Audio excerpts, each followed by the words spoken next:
Enjoy your Zoa. Oh, no applause? You're all fired.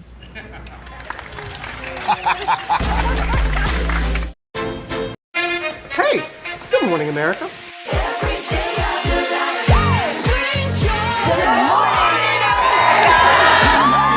Good morning, America. Good morning, America. Good morning, America. Money! Are you ready? They are ready. Covering the biggest events in the country right now. There's a lot going on here. It's always a good time. That's what the show's about. That's good. Really good. Very good. Coming in hot, Jimmy, coming in hot. It's far from elementary. Good morning, America. I'm not going to try to strut like Michael or anything. I have known George a long, long time. Have you ever gotten him to dance? Look at that face. You don't just see it, you feel it. I'm in. I'm in. I'm in too. I'll be there. I am here and so happy. I'm in. I'm in too. I'm in. That tells you something when Snoop Dogg's in. Michael, George, Lara, Ginger. Hey. Prepare for a journey beyond imagination, beyond belief, beyond anything you've experienced before. Universal Epic Universe, a new theme park where you'll step through extraordinary portals to 5 immersive worlds. Prepare for a cosmic voyage of discovery, an isle of fire-breathing excitement, a shadowy world of monsters and mystery, new wonders in the wizarding world, and a new way to play. Plus the splendor of a magnificent resort hotel overlooking the park. It's all new excitement at Universal Orlando Resort. A week's worth of vacation thrills with 4 amazing theme parks, a variety of spectacular themed hotels, and incredible dining and entertainment. It's all at Universal Orlando Resort, where you'll find new adventures every day. Explore the astonishing worlds of Universal Epic Universe at Universal Orlando Resort.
Hello.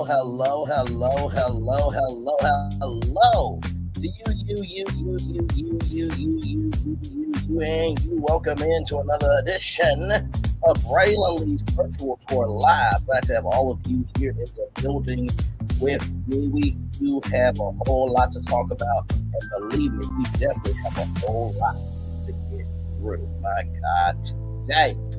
We're gonna start off with something really big that I think sometimes people need a lesson that the harm that you try to do to others, it's gonna flip back on you. So we'll start off with that and wait till you see what it is here. But after that, we're gonna talk about our destinations here because we have 1, 2, 3, 4, 5, 6, 7, 8 destinations for you all this morning. Lionel Richie, Mr. All Night Long, has something to say to Chris Brown and Usher. Yes, indeed, he does. We'll get into that, what he said. Rihanna, A$AP Rocky is ready for new music, just like the rest of us. We'll get into that. InvestFest, it happened. It did. But what if I told you that there is more than meets the eye? Yes, indeed. We'll definitely get into that, especially after that big announcement, right? That they did for the South Side of Atlanta, Georgia. Yes, indeed. There, Carlos King is back in the news, child. When is he not in the news for some bullshit? There's a new article that came out that we're gonna go over, and plus, not only that, I'm gonna show you a summary of what I said about Carlos King not too long ago, but long enough ago. We'll talk about that. AI, of course, as we all know, we live in an AI world, but it seems like AI is breaking down slowly but surely. And when it comes to the job market, I mean, come on, it's its own minefield. We'll talk about that. Nolan Wells, we are still saying his name. We are still giving him coverage, and we are still not putting our foot off the gas. TV last night said that the boys didn't do anything, even though he has no evidence of that. And you saying everybody's a suspect until nobody's a suspect should not get you a lawsuit at all, because that's how the police are handling it. They haven't even cleared them. Okay, so until we get a report that they are cleared, they're suspects. Okay, all right, moving on. Child, just my God, today, I mean, I get it when you get to a certain age in life and you look back over everything and, you're washed up, you're dried up, and, you really have no purpose. Like TV, you get mad, you get frustrated, you get pissed off at other people, but that doesn't mean that you could just do anything that you want to do and have a platform. But hey, far be it from me giving an opinion, but yet here we are.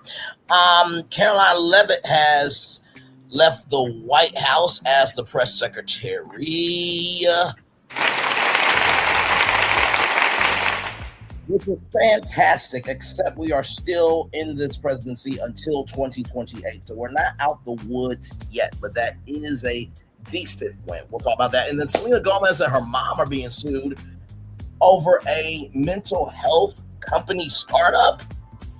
Yeah, it's a big Friday morning here, so let's get to it because higher is weighing, low is available. But either way, we got to go on tour. Yes, indeed, we do. Let me take down this iconic intro here. You see that virtual tour background? Yes, you do. You hear that virtual tour music? Yes, you do. One thing to know, and two things for sure, that over here on this channel, a lot happens early. Roll it. It's a new morning for America's family. Sun's coming up, so make it all that it can be. You know a lot happens early. I'm Harry Smith. I'm Julie Chen. I'm Maggie Rodriguez. Morning everywhere. Come on, get up. I'm Russ Mitchell. And I'm Dave Price. And it's a little early for this. Now this it's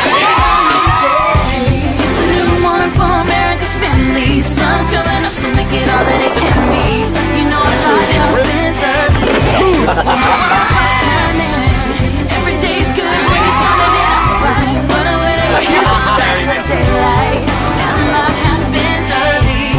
Can you feel it? And I say, Good morning, everybody. Are you girls ready for the Jonas Brothers? We have an early show exclusive. Yes. A lot happens early. Early. A lot. A lot. A lot happens Early. The Early Show, weekday mornings on CBS. It's a new morning.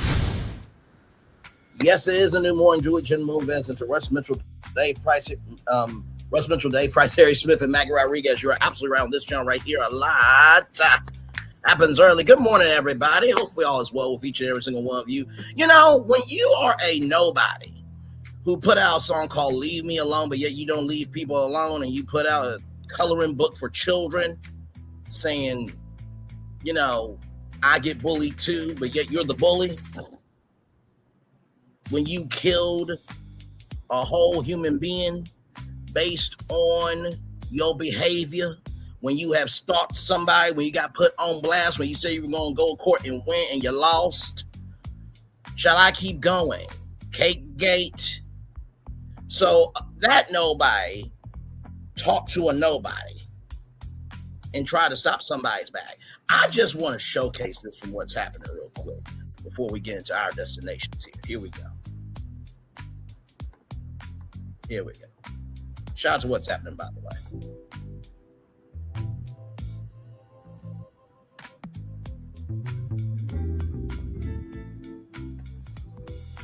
So congratulations to Melody, Cherie, and Drew Sidora, because according to Melody, they did sell out during what was essentially just a soft launch. So that's a good problem to have. Yes. Also, I will say, after watching her live, I'm really interested in seeing what happens when they take this offline and actually get in front of the fans, because Melody announced that they would be having an in-person event down in Atlanta.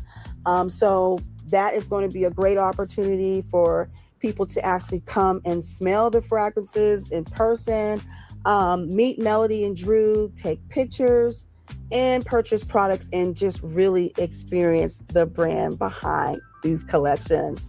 Also, I think we're watching something that's interesting that's happening between these two women. What's starting as a fragrance collaboration, I think definitely has the potential to become just something even bigger if they continue to build on the response that they're getting. But let's take a listen to what Melody had to say. Sound check, Annette. I have been doing amazing. But look, I got to tell y'all this really, really quickly, okay? So, if you didn't get the text or the email, we literally just put our coconut vanilla trio, which is the scrub, the butter, and the oil, at $40. So 3 products for the price of 1. And if you go to the site, you're going to see the peach butter scrub and oil. Hey, Miss Hannah Grace, also for the price of 1, $40. So sale out of this world. Run over there right now. Coconut vanilla and peach. You want to go grab those now, okay? So I want to just showcase that because I really am getting sick and tired of people who are trying to stop other people's bag when they don't have a fucking bag their damn self. I can't hear nobody. And their counsel is a bunch of aunties. One has to have so much perfume, child, that she doesn't have her own voice and knowing what she wants to talk about. You got another one who wants to open up their YouTube channel again after saying that they were tired of talking about the show, but yet they're on Coke. I meant Coca-Cola. Calm down, everybody. Calm down. You got another one who's a police officer with no actual record.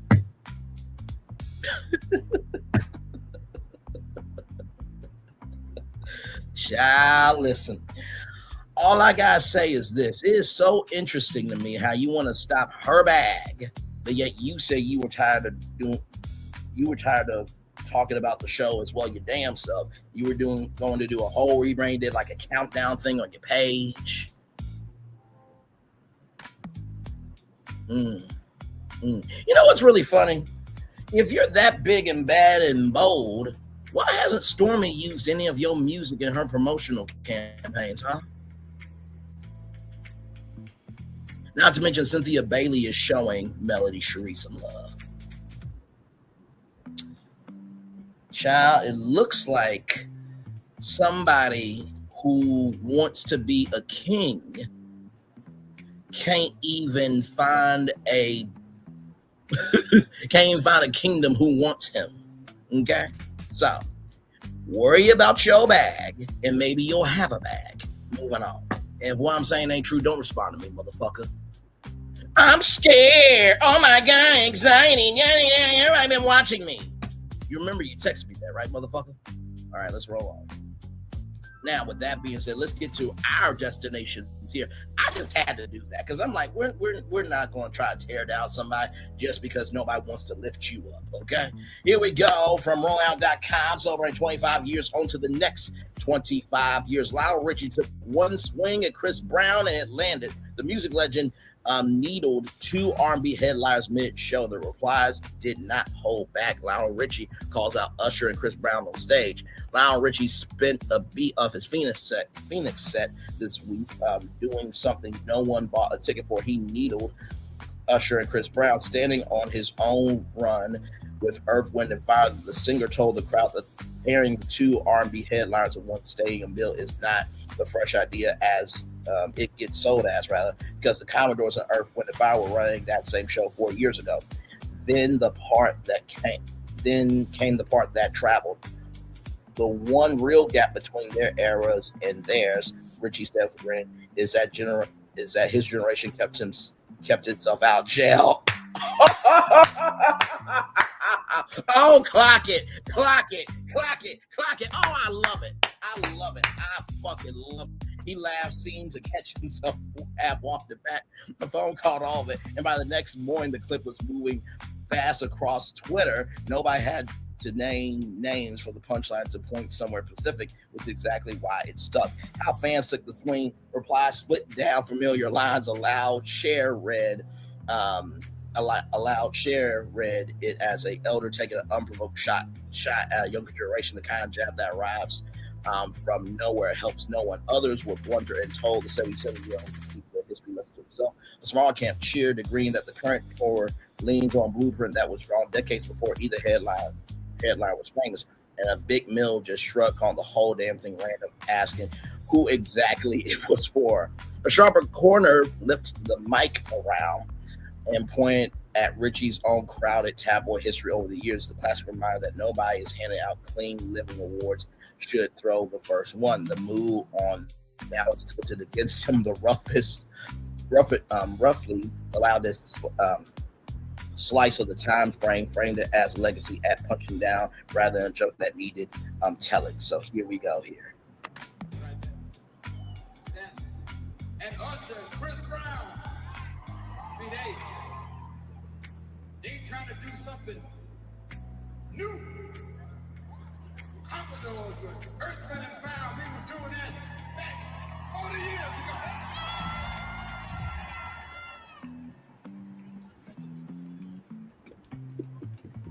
The only difference is between then and now, we didn't go to jail.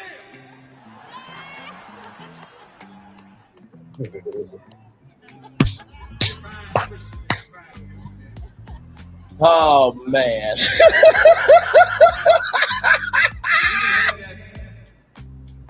And Instagram and that TikTok and that go out and tell a lie, they go post it. What the hell was that?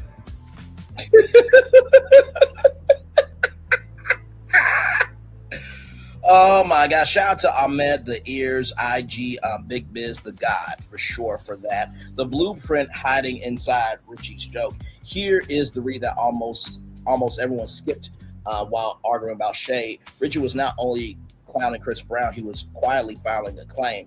The two R&B star stadium bill is not a 2026 invention. It is the exact model his own catalog helped build, and he knows it. Stripped the jail line off the top, and what's left is a founder watching his format get run back by the next tenants. The twist he probably did not intend is the money. The younger act now moves the most expensive seats in the country, with some of those stadium tickets averaging north of $600, which is some people's rent, by the way. Car note, okay, house note, cell phone at this point. Yes, there's cell phones that cost over $1,000, I know. While the originators filled the nostalgia arena circuit at a fraction of that, so the student out earns the professor by a wide margin. Whether that stings or flattens depends entirely on how you hear it. Richie framed it as saying clean the receipts suggests the blueprint outgrew its author, and that it might be the part that actually got under his skin. So here is Forgotten Kings TV 2.0. Shout out to him. Right there. That's, and Usher and Chris Brown. See, they trying to do something new. Commodores, Earth, Wind and Fire, we were doing that back 40 years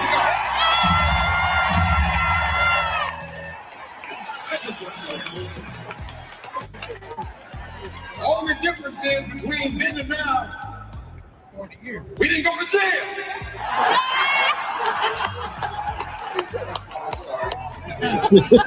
Fine Christian man, fine Christian man. That's right. See, we didn't have that Instagram and that TikTok and that go out and tell a lie, they go post it. What the hell was that? So I'm gonna read this part one more time because you guys didn't have the chance to see it. I do not mind. This is our show. Things happen, okay? Lionel Richie took one swing at Chris Brown and landed. The music legend needled two R&B headliners mid-show, and the replies did not hold back. Lionel Richie spit a beat of his Phoenix set this week, doing something no one bought a ticket for. He needled Usher and Chris Brown standing on his own run with Earth, Wind and Fire. The singer told the crowd that pairing the two R&B headliners on one stadium bill is not the fresh idea it gets sold as, because the Commodores and Earth, Wind and Fire were running that same show 4 years ago. Then came the part that traveled. The one real gap between his era and theirs, Richie said with a grin, is that his generation kept itself out of jail. He laughed, seemed to catch himself and half walked it back. A phone call all of it by the next morning. The clip was moving so fast across Twitter, nobody had to name names for the punchline to point somewhere specific, which is exactly why it stuck. How fans took the swing, the reply split down familiar lines. A loud share read it as an elder taking an unprovoked shot at a younger generation, the kind of jab that arrives from nowhere, helps no one. Others were blunter and told the 77-year-old to keep the history lesson to himself. A smaller camp cheered, agreeing that the current tour leans on a blueprint that was drawn decades before either headliner was famous, and a big middle just shrugged on the whole damn thing random and asking who exactly it was for. A sharp corner flipped the mic around and pointed to Richie's own crowded tabloid history over the years. The classic reminder that nobody handing out clean living awards should throw the first one. The mood on bounce tilted against him.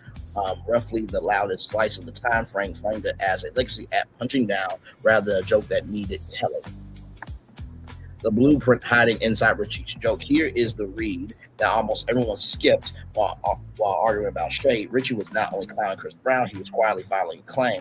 The two-star R&B stadium bill is not a 2026 invention. It is the exact model his own catalog helped build, and he knows it. Stripped the jail line off the top of what is left as a founder watching his format get run back by the next tenants. The twist he probably did not intend is the money. The younger act now moves the most expensive seats in the country, with some of those things tickets averaging north of $600, while the originators filled the nostalgia arena circuit at a fraction of that. So the student out-earns the professor by a wide margin, rather. Whether that stings or flattens depends entirely on how you hear it. Richie framed it as staying clean. The receipt suggests the blueprint outgrew its author, and that might be the part that actually got under his skin. So let me just say this, right? This is my take on this.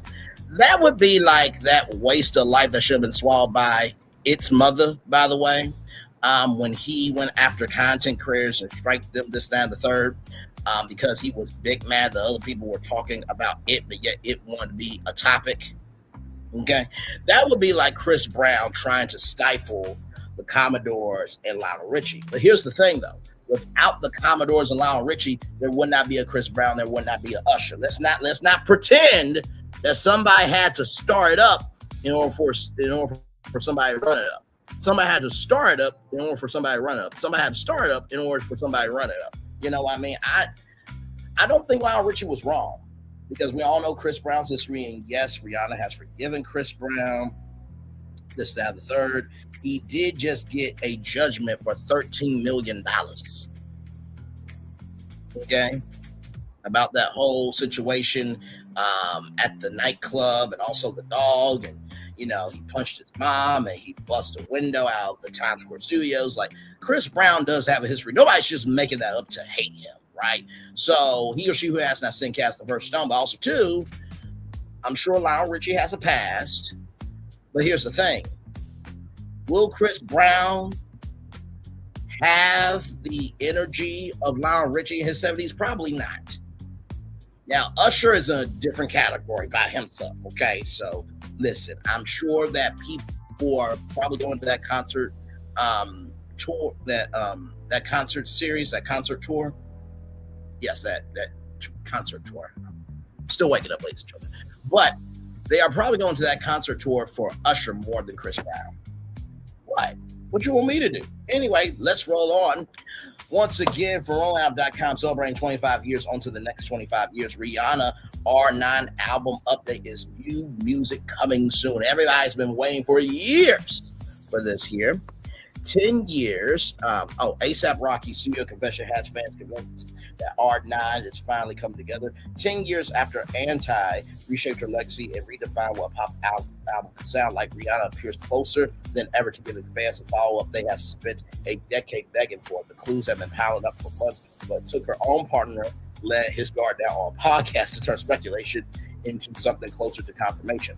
ASAP Rocky confirms Rihanna is back in the studio on August 5th, appearing on the Jason Lee show.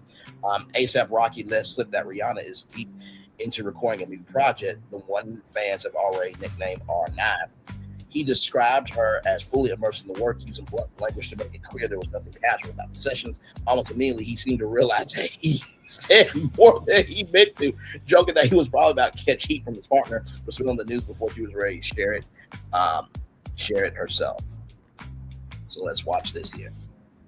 Are you the reason why we don't have an album? Because people like you, 3 kids now.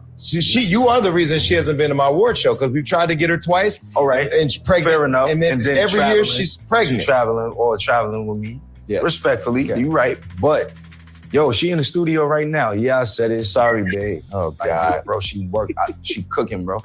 No funny shit. Yeah. Damn, I'm gonna get in trouble for this. Will we get a Rocky? We gotta get a Rocky. You know, okay, I'm gonna put this out there and I want 10%. Hold on, I'm gonna tell you right now. And don't call Jay Brown and all the weird shit. We already did that. Motherfucker, y'all did it. A double album of y'all both together on every song. That would be fire. Nope. I would hate Rocky and Rihanna if they both did that. That's trash. Every person in your house. Nobody want to hear us together, bro. I make subversive, weird ass indie rap. Like, I got a cult following, bro. I'm not your typical. I'm a handsome mainstream appeal and success. That's the only thing the reason why. The music that I make is for a niche demographic of people who actually get this shit. Yeah, so if you really from on some like, you remember the outfits you had on when you was 6, I make music for that. I make music for pretty boys. I make music for people that is misunderstood. I told you, like, bro, Tyler created, like, that's my brother. Yeah, but your girl is an universal icon. She has songs with Paul McCartney, and y'all can figure it out. Bro, everybody in your house name is an R. RZA, Rocky, it's everything. Ain't no T in there, no S. It's just all R. So y'all can figure it out. And I'm just double R. Yeah, look, I promise you, we're gonna do an album just for you, and it's never gonna come out. You just can't leak it. All right? Well, I can't. I'm nosy by nature. I can't.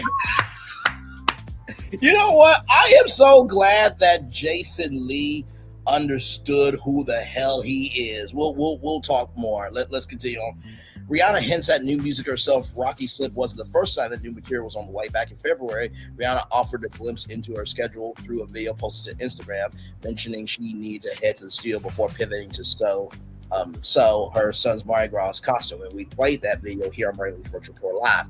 It was a small but telling detail, a reminder that motherhood and music now occupy equal space in her day-to-day life, even as pressure builds around when exactly R9 might actually surface.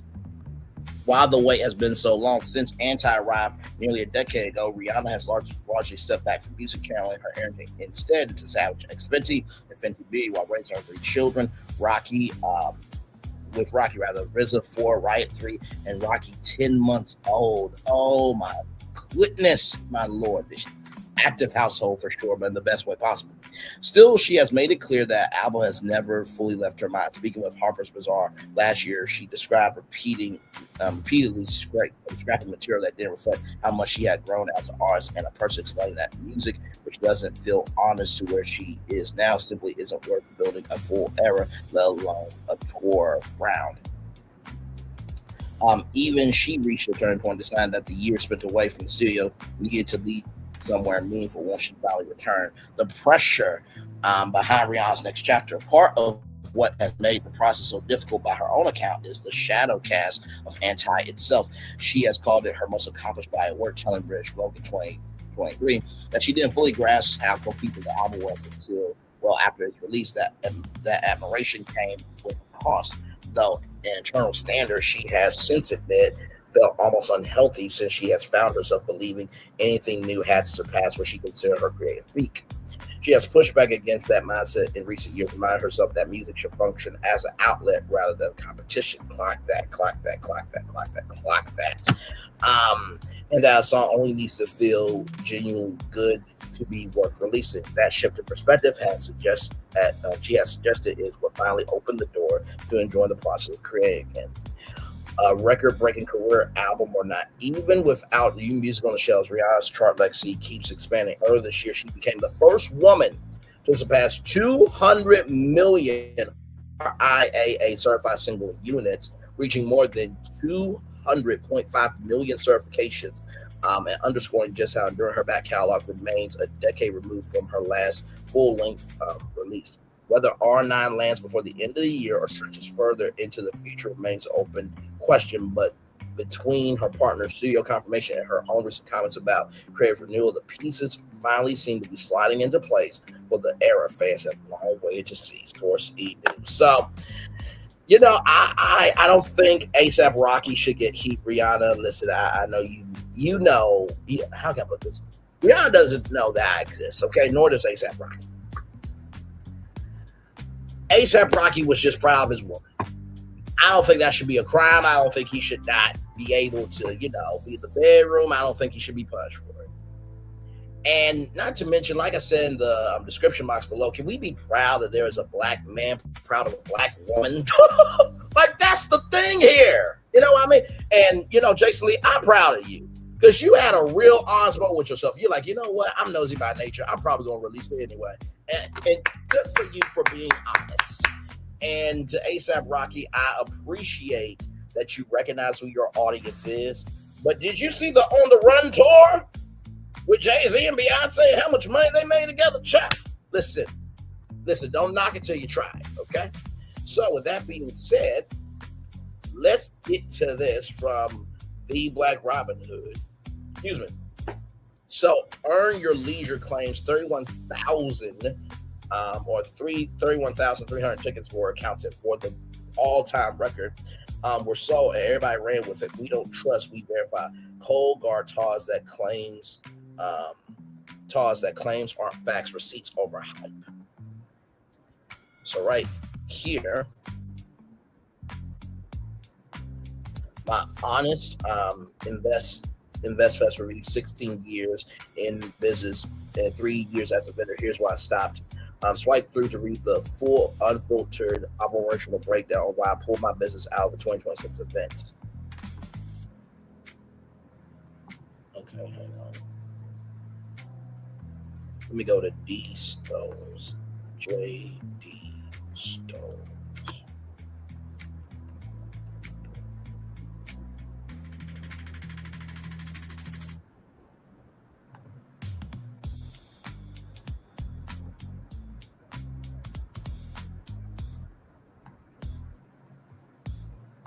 Give me a moment, y'all.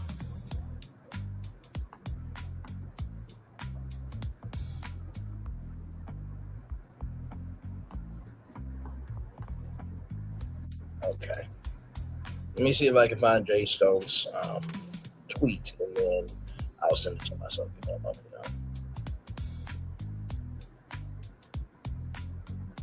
y'all. Interesting.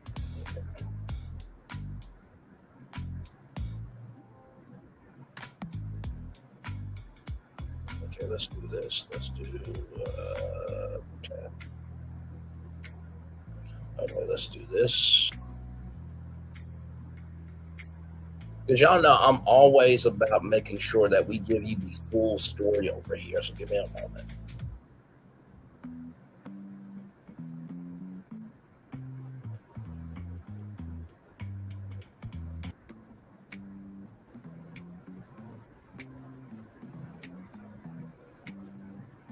Okay, let me share this for myself here. Give me one momento, y'all. Like I said, hopefully your Friday morning is going very well. Yes, indeed. My God, so much going on. Okay.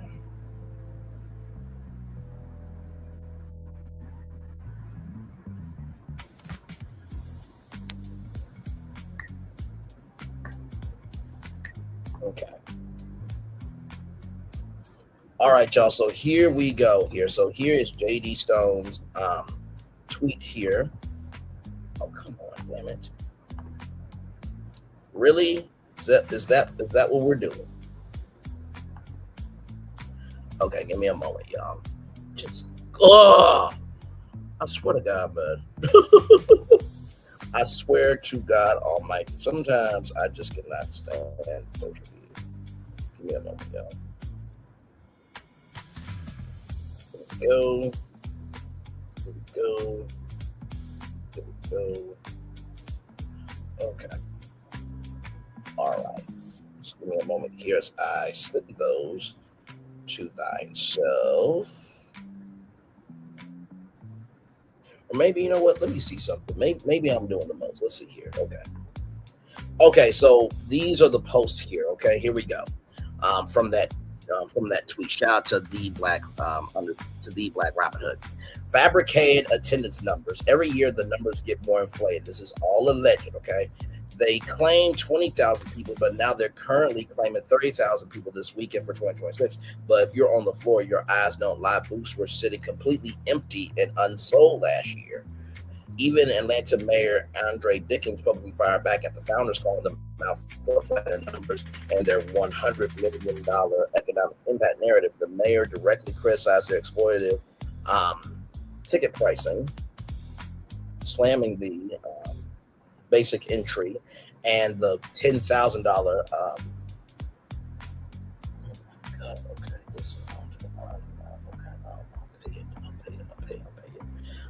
Sorry, y'all. Sorry. Let's see here. Their $100 million economic impact narrative. The mayor directly criticized their exploitative ticket pricing, specifically slamming the basic entry and the $10,000 VIP tier, saying that they charge local people way too much money while failing to provide actual tangible value back to the community. Key takeaways. What is don't trust, verify? Key takeaways. Don't trust, verify is an idiom in Bitcoin meant to encourage you not to trust any claim you cannot verify yourself. Its origins can be found in an old Russian proverb, trust but verify. In Bitcoin, verification ensures legitimacy and integrity. This common mile alludes to Bitcoin's cryptic system of work verification. Keep things simple. It means you aren't limited to relying on a stranger's good word because you can verify the address before sending a payment. Would you take a random person's word if they said they sent the correct amount to the right place without checking first? Of course not.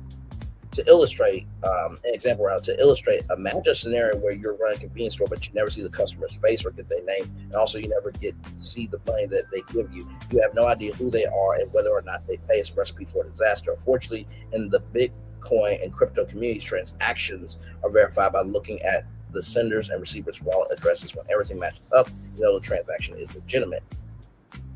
So let me send the other things here.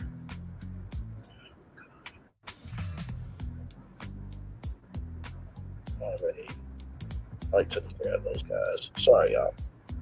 Right, let me go to Messenger.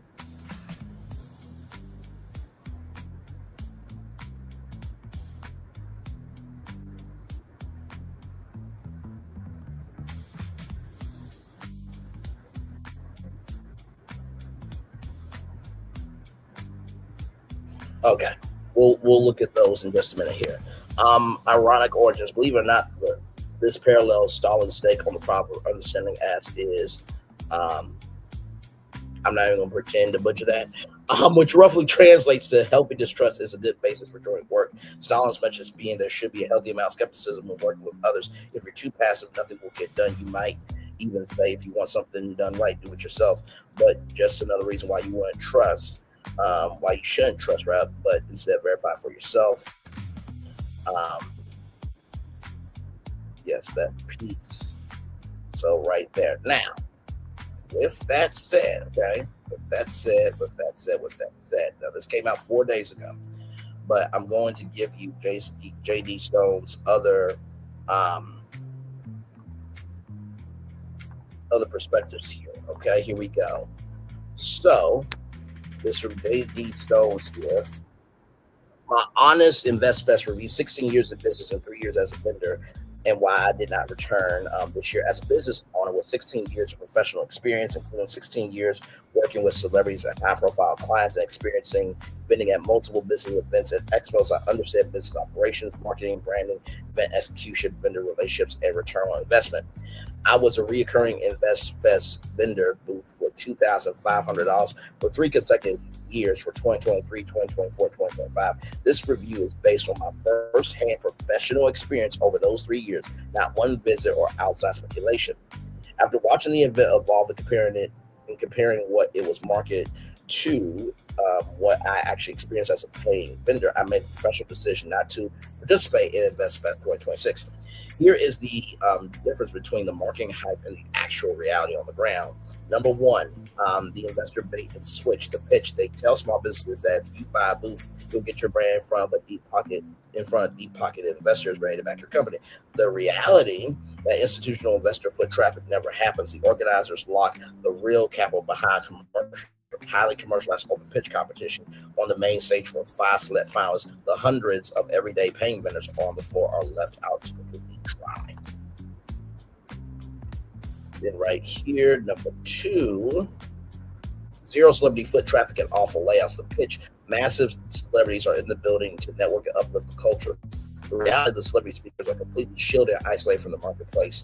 For standard high-value expos, create a vendor hour before doors open so speakers can actually meet the business owners. InvestFest doesn't do that. Even worse, by 2023, the floor layouts were so poorly managed that crowds were choked off into tight hallways, completely killing natural foot traffic to the business booths. And number 3, delay, chaos, and edutainment. 2023 was the peak, and it's been downhill ever since. That was the year that schedule completely fell apart. Headline speakers like Diddy showed up 3.5 hours late, backing up the entire weekend. Instead of the actionable wealth building panels people paid thousands for, the organizers filled the time with DJs, music parties, and terrible audio acoustics. People were literally on Instagram and Twitter talking about filing credit card chargebacks because they paid for a business conference and got a loud concert. So that is interesting, right? Right. That sounds pretty interesting. Until you hear this right here. After building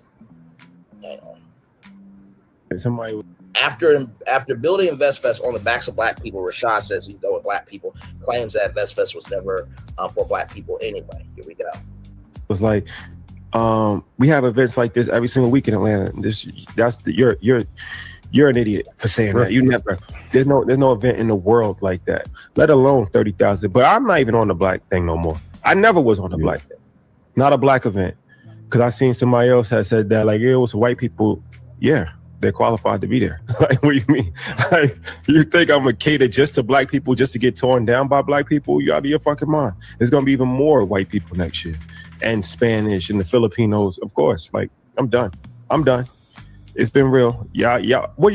For what? The only thing you're gonna do is criticize it and tear it down. And not pay and want to get it for free anyway. Rashad, if Black people built this, we can't find that's on Black people. I'm saying it's all inclusive. Amen. Oh yeah, for sure. And so I just want people to understand that right now. Oh, we never called it the Black Investment Conference. Yeah. Do you support reparations for Black people? Well, listen, again, we had over 200 years of slavery. Let's be clear about that. Let's really be clear about that. So I'm not going to sit here and say I'm going to do something that's only going to benefit Black people. No. Somebody was like, we have events like this every single week in Atlanta. You're an idiot for saying that. You never. There's no event in the world like that, let alone 30,000. But I'm not even on the Black thing no more. I never was on the Black thing. Not a Black event. Because I seen somebody else had said that, like, it was white people. Yeah, they're qualified to be there. Like, what do you mean? Like, you think I'm gonna cater just to Black people just to get torn down by Black people? You out of your fucking mind. There's gonna be even more white people next year, and Spanish and the Filipinos, of course. Like, I'm done. It's been real. Yeah. What y'all for what? Only thing you're gonna do is criticize it and tear it down. You and not pay and want to get it for free anyway. Rashad, if Black people vote this weekend, turn a Black bats on Black people. I'm saying it's all inclusive. Oh yeah, for sure. And so I just want people to understand that right now. Oh, we never called it the Black Investment Conference. Yeah. Do you support reparations for Black people? Well, listen, again, we had over 200 years of slavery. Let's be clear about that. Let's really be clear about that. So I'm not going to sit here and say I'm going to do something that's only going to benefit Black people. No. And somebody was like, we have events like this every single week in Atlanta. You're an idiot for saying that. You never. There's no event in the world like that, let alone 30,000. But I'm not even on the Black thing no more. I never was on the Black thing. Not a Black event. Because I seen somebody else had said that, like, it was white people. Yeah, they're qualified to be there. Like, what do you mean? Like, you think I'm gonna cater just to Black people just to get torn down by Black people? You out of your fucking mind. There's gonna be even more white people next year, and Spanish and the Filipinos, of course. Like, I'm done. It's been real. Yeah. What y'all for what? Only thing you're gonna do is criticize it and tear it down. You and not pay and want to get it for free anyway. Rashad, if Black people vote this weekend, turn a Black bats on Black people. I'm saying it's all inclusive. Oh yeah, for sure. And so I just want people to understand that right now. Oh, we never called it the Black Investment Conference. This brother right here, protect this brother at all costs, because he's absolutely right. If we built this with Black people, we can't turn our backs on Black people. Because we built this with Black people, we can't turn our backs on Black people. Because we built this with Black people doesn't mean we should turn our backs on Black people. That brother is amazing. And here's the thing, right? When you go to Essence, when you go to InvestFest, when you go to Afrotech, when you go to any Black conference, right? Festival, summit, con, what have you, right? Yes, there are people who want to get in for free, right?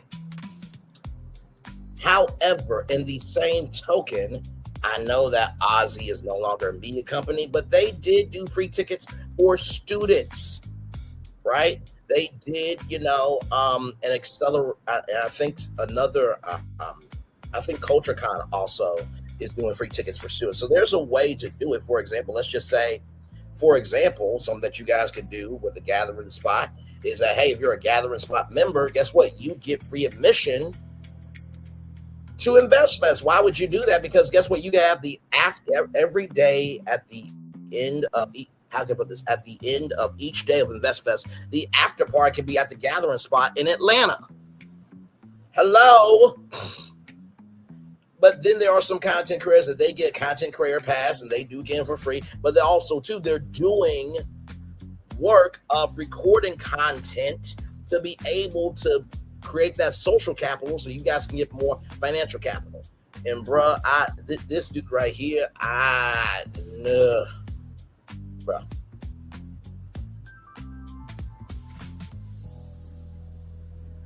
He's done more for Black people than most Black people ever.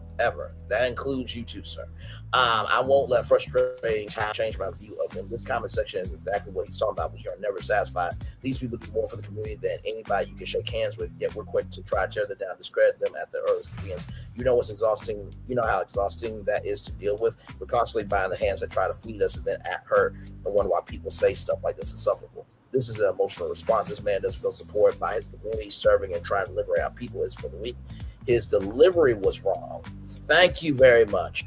But his message is not entirely on Black people are so critical of one another. That is true. VetsFest was intended to expose our people to many opportunities, but no matter the exposure, it's never enough. A constant stream of nitpicking. And I feel like from what he said, every Black person is not of that industry, right? There were Black people there. Steve Harvey, I believe, is an investor of I was about to say Blackfest. Black Vest Fest. That's what it should be called, Black Vest Fest, but that's neither here nor there. But no, sincerely, there are Black people who are way too critical, and he or she who has a stinkcast for something, like I always say. But in the same token, just because people are criticizing doesn't mean they don't want the event to win. Let's keep going here. Shout out to Victoria 007 here for that. That was a very well done comment there.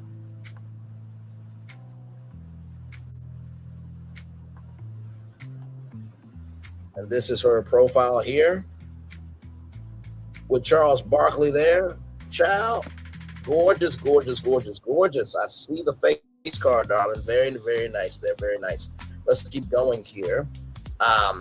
It's literally a hip hop conference because they think Black people need financial concepts to make hip hop to be.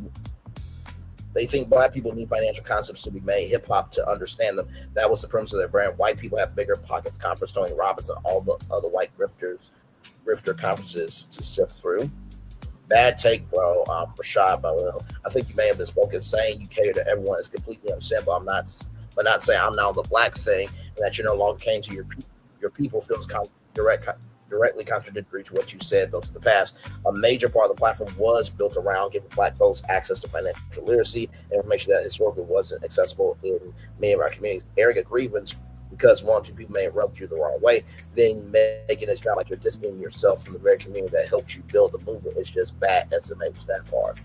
This felt like this was a very emotional take.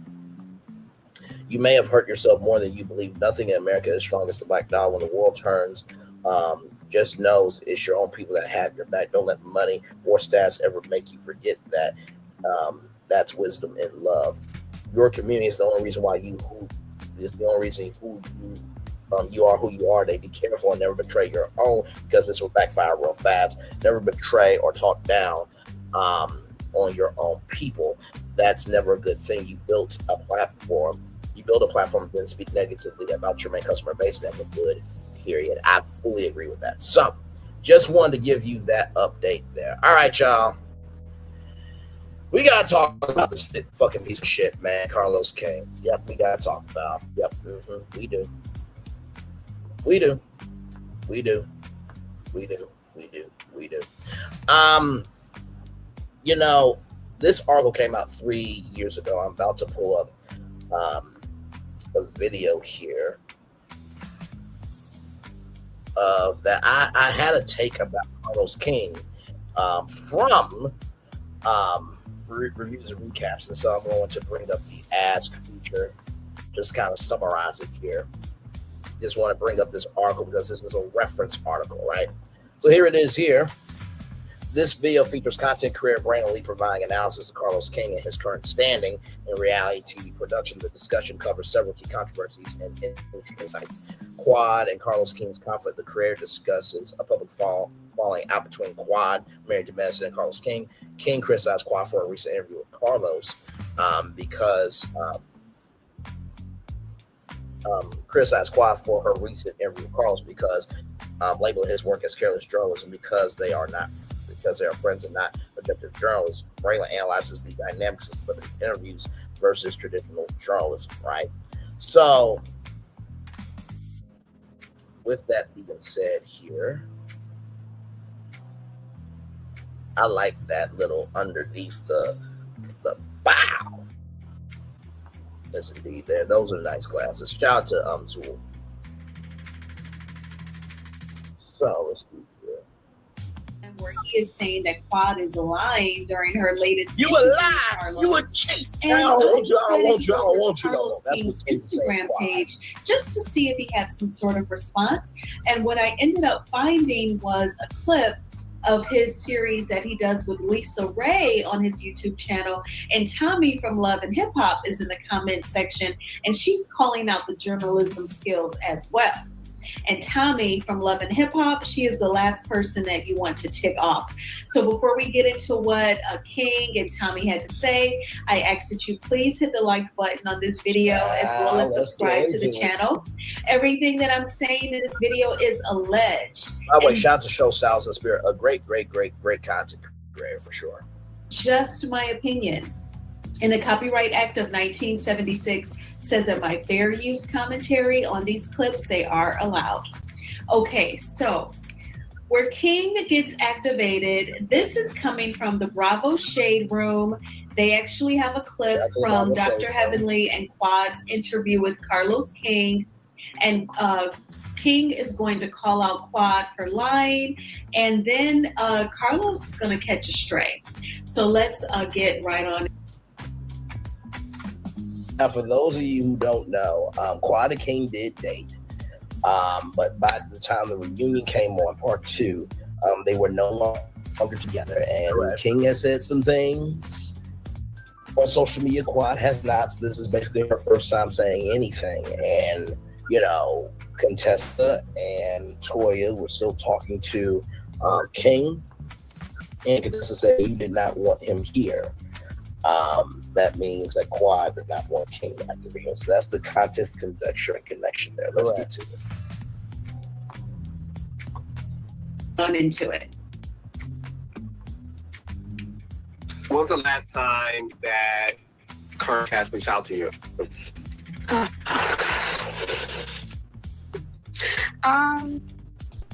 It was recent. Very recent. Maybe a few days ago. Saying what? I don't. Here I don't indulge. Did you respond back? I don't indulge. You know, here's the thing. I'm all in when I'm all in. When was the last time that Kirk had? Did you respond back? I don't indulge. You know, here's the thing. I'm all in when I'm all in. I'm so in. I'm so in when I'm all in. Sometimes I can even be blinded that I'm so in. So when I'm all out, when I'm out, I'm all out. Did you call it Prince first? It was mutual. It was a mutual situation. And when we go back to saying, what was that? Luck ran out. I never worry about luck. Again, like I said earlier, I'm not lucky. I'm blessed. So I never worry about luck. So did you respond back? Okay, so let's get into what King had to say. He typed, "Stop lying. I asked to end the relationship and haven't had a need to contact you. Stop trying to make yourself look good. These curated interviews and PR stunts are laughable. You have them in a controlled environment with your friends, not with a real journalist that will question you. The performance goes on." And no, it wasn't mutual or amicable. That was another performance and PR stunt. So I have to wonder, is it really King who is typing up these responses on social media, or is it the new woman that's probably in his life? I want to pause there, right? So now you know about that. Tommy Lee and Lisa Ray McCoy, right? Lisa Ray McCoy made some comments about Tommy Lee, and you know, she was giving her opinion, honestly, right? But Tommy Lee also called out, right? Carlos King, okay, and Lisa Ray. So here we go with that.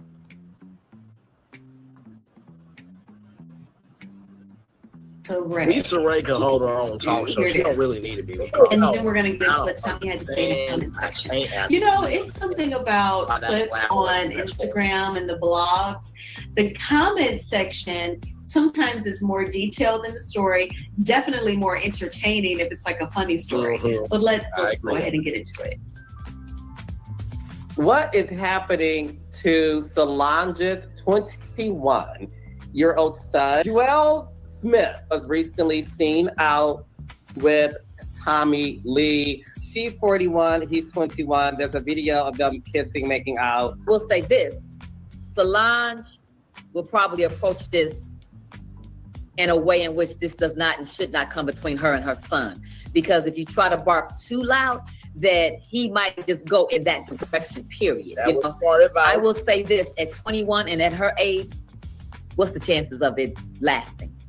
I think not, I think that he has so much more of the world to see. Lisa Ray and I needs think her that, own talk show. she don't have probably to be would want somebody that's She more needs her own talk show. experienced. She does not have to be with Carlos King. I think that maybe perhaps she's having some fun. It seemed like she was not as concealed, you know what I mean? I don't know if she had a drink or two, you know what I mean? But it seems like she... Because here's the gag. You ready for this? Carlos King needs Lisa Ray more than Lisa Ray needs Carlos King. No lies told. Needs Lisa Ray more than Lisa Ray needs Carlos King. Carlos King needs Lisa Ray more than Carlos King needs Lisa Ray more than Lisa Ray needs Carlos King. Because like I said before, have y'all noticed anytime Carlos does anything on YouTube, he can never hold his own? Ever. He's always got to be connected to somebody in order to be a somebody. He's always got to be connected to somebody in order to be a somebody. He's always got to be connected to somebody in order to be a somebody. And we all know Reality with the King. It's just Nightcap with Carlos King remix. That's it. Okay. That's all it is. Nightcap with Carlos King failed on the Oprah Winfrey Network to try to come back with Reality with the King specials. And then somehow Charlamagne the God believe that platform deserved a space, a voice, and to be elevated. With Charlamagne the God, I just want you to know, you're with a lot of cheat. And I promise you, you ain't gonna want him, you ain't gonna want him, you ain't gonna want him no more. But you're gonna have to learn the hard way. Absolutely. Child, I mean, just, you wanna learn reality TV from him, but Will Packer is $1 billion box office director. Like that tea. Child, let's roll on. And not to mention, too, Will Packer produced Queen's Court that Lisa Ray was on Bravo and Peacock. But hey, listen, Charlamagne the God's a smart one. Let's continue. I love my damn self. I really do. She's having a good time. It seems like, hey, whatever. And when that takes over and that happens, then you might get a little wild. But I don't know a lot about her. The backstory that I have heard about her was that she was on Baddies and that she has, I don't know how many kids. And I want to say that I think I heard that she is trying to get custody of her kids. So that means that she lost them. I don't know how. I heard that she's been to jail, but having some of us all, I've heard that she likes to fight. But hey, if you got to fight, she got hands. You know what I mean? As a mom, do you want your child to be with the best representation of a lady? Someone that you can, live a life with and grow with? Yeah, you want that. Do you want someone that has so much of a reputation? I think. Now, do you see how Lisa Ray is holding her own? Because she has that wisdom, she's got that sauce, and she understands the totality of who she is. That part. You see, Carlos ain't adding nothing because he has nothing. Come on. Can you imagine if Carlos King was your uncle? Imagine Carlos King being your dad, and he produces chaos, strife, and misery on reality TV. And you expect your Uncle Carlos King to help you? I would rather trust Lisa Ray McCoy in the foxhole before. Come on now, Bray. No lies told, motherfucker. And the gag is nobody in the industry elevates. No one. The gag is nobody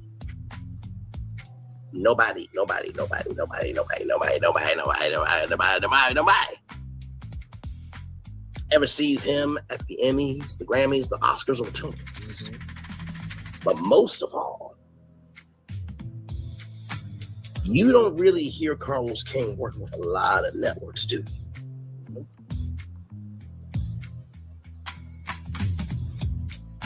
And I don't want to hear, well, you don't know what Carlos is working on. I know that what you do in secret, God will bless you publicly. But usually there's a consistency of what you do behind the scenes that when it comes out publicly, the public agrees with it. And that doesn't happen with Carlos King. Let's continue. I think not. However, change is real. You know what I mean? Things can change. I don't know how long ago those things that I just mentioned had happened to her, because she could be a whole different person now. I don't know. Is this what you meant for the public to see and to know? Is this a setup? You know, was this something to get your name out there or to have people to talking? I don't think that she's short of having people talk about things that she's done before. You know, I don't know if she's always in the press or not. This right here is nothing new, meaning an age gap. Age gap has been happening forever. It's just been more happening prevalent with men, with younger women, and him taking her and saying, come on, let's start a family. Excellent commentary from Lisa. What is happening? Okay, so let's get into what Tommy had to say. Now, what triggered Tommy is Lisa Ray said that she thought that Tommy had to like get her kids back, so she must have lost them. And I remember on Love and Hip Hop, because Tommy was on Love and Hip Hop like season like 6, 7, like 6 and 7 or 5, 6 and 7. And she had like her oldest daughter, and then she has 2 daughters. So maybe like one was like elementary school and the other one was like middle school, almost high school. And then remember around 2020, the year of Carnival 19, Tommy was about to be a grandma. Her oldest daughter was pregnant and she was a teenager. So that young lady would be like in her early 20s now. And then so her daughter, that was like in elementary, kind of like middle school, by now she's probably like a young adult as well, her baby. And her baby daughter, Tommy, remember Tommy's baby girl took like a gummy to school. And it was a huge mess. And Tommy like went to jail. And then Tommy used to go to jail a lot. And she used to have a goal to like go a complete year without going to jail. And I know that may sound like, oh my gosh, she can't go a year without going to jail. But yeah, that was a goal for her at once. Mm-hmm. So if you watch Love and Hip Hop all these years, you know. Something was sweet. But here is what Tommy had to say. She said, never lost custody of my kids. I raised them on my own, although they have present fathers. I wish people wouldn't speak unless they actually cared about the topic enough to have facts. Speaking on things that's trending with no real facts is careless journalism. Okay, and then. Now, Tommy Lee, I'm going to just say this right damn now. If the fate of the world's on the line, laser beam on the globe, and the aliens said, we got to sacrifice one of you to save the world, we would sacrifice you and keep Lisa Ray McCoy. Understand? That's non-negotiable. Nobody would stop us from giving you to the aliens. You are not that powerful. You are just as powerful as Nalina, which ain't really saying anything because she shit her damn self, just like you are. And number 3, Lisa Ray McCoy actually gave you a lot of love, grace, and space, right? Mm-hmm.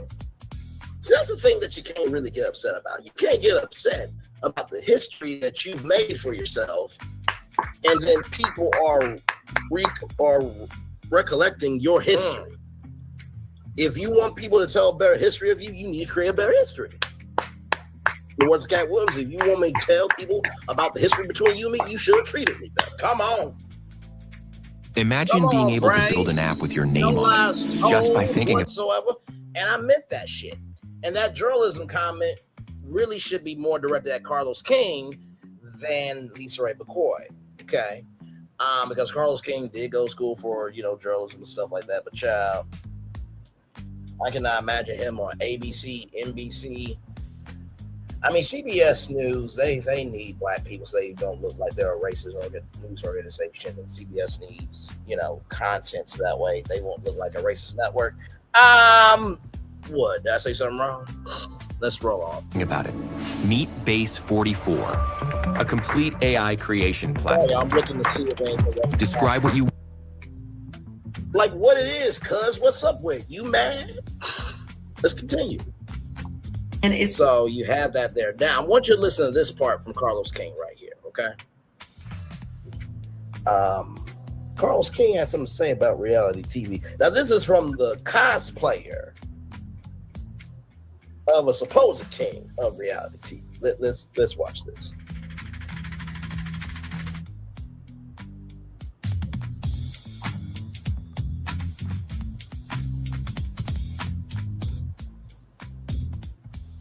The podcast has saved me. Guys, hit that like button if you have not already. Smash that like button, please, and thank you, everybody. I hope you guys are doing well and enjoying the show. Get yourself a nice little drink. Hey lovelies, welcome back to Reviews and Recaps. Now please hit that like button, hit that subscribe button, tap that bell button right next to it so you know every single time that I post or go live. Also, you can now hype videos, so please hype the videos so that you can put us in the algorithm so that our audience and more people can find us. Thank you so much. Now let's get into it. If you have not already, smash that like button, please, and thank you, everybody. I hope you guys are doing well and enjoying the show. Get yourself a nice little drink. Yeah. The podcast has saved me. I love it. Producing reality will always be a love of mine, but the industry has changed and it's not fun anymore. Okay. Y'all heard that. Let me flip that. Producing, he loves it, but it's no longer. The industry has changed. Yeah. The podcast has saved me. I love it. Producing reality will always be a love of mine, but the industry has changed and it's not fun anymore. Okay. Okay. The podcast has saved me. I love it. Producing reality will always be a love of mine, but the industry has changed and it's not fun anymore. Now, here's the thing, right? If it's no longer fun anymore, right? Let's keep it a buck.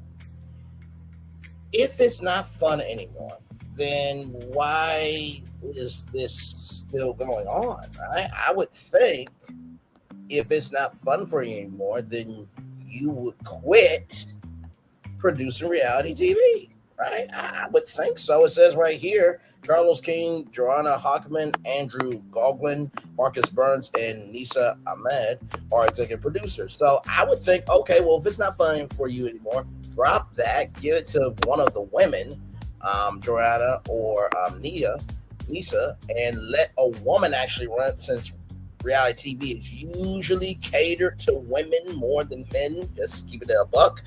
And then you just go off and do what the fuck you want to do, reality with the king that will stay on YouTube but never will be a full-fledged talk show. Like, bruh, I don't know how you can say that producing reality television isn't fun for you anymore, and yet you can still have a show on television. Okay.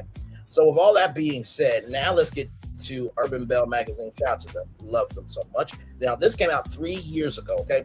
Carlos came in response to home viewers accusing him of creating toxic reality shows.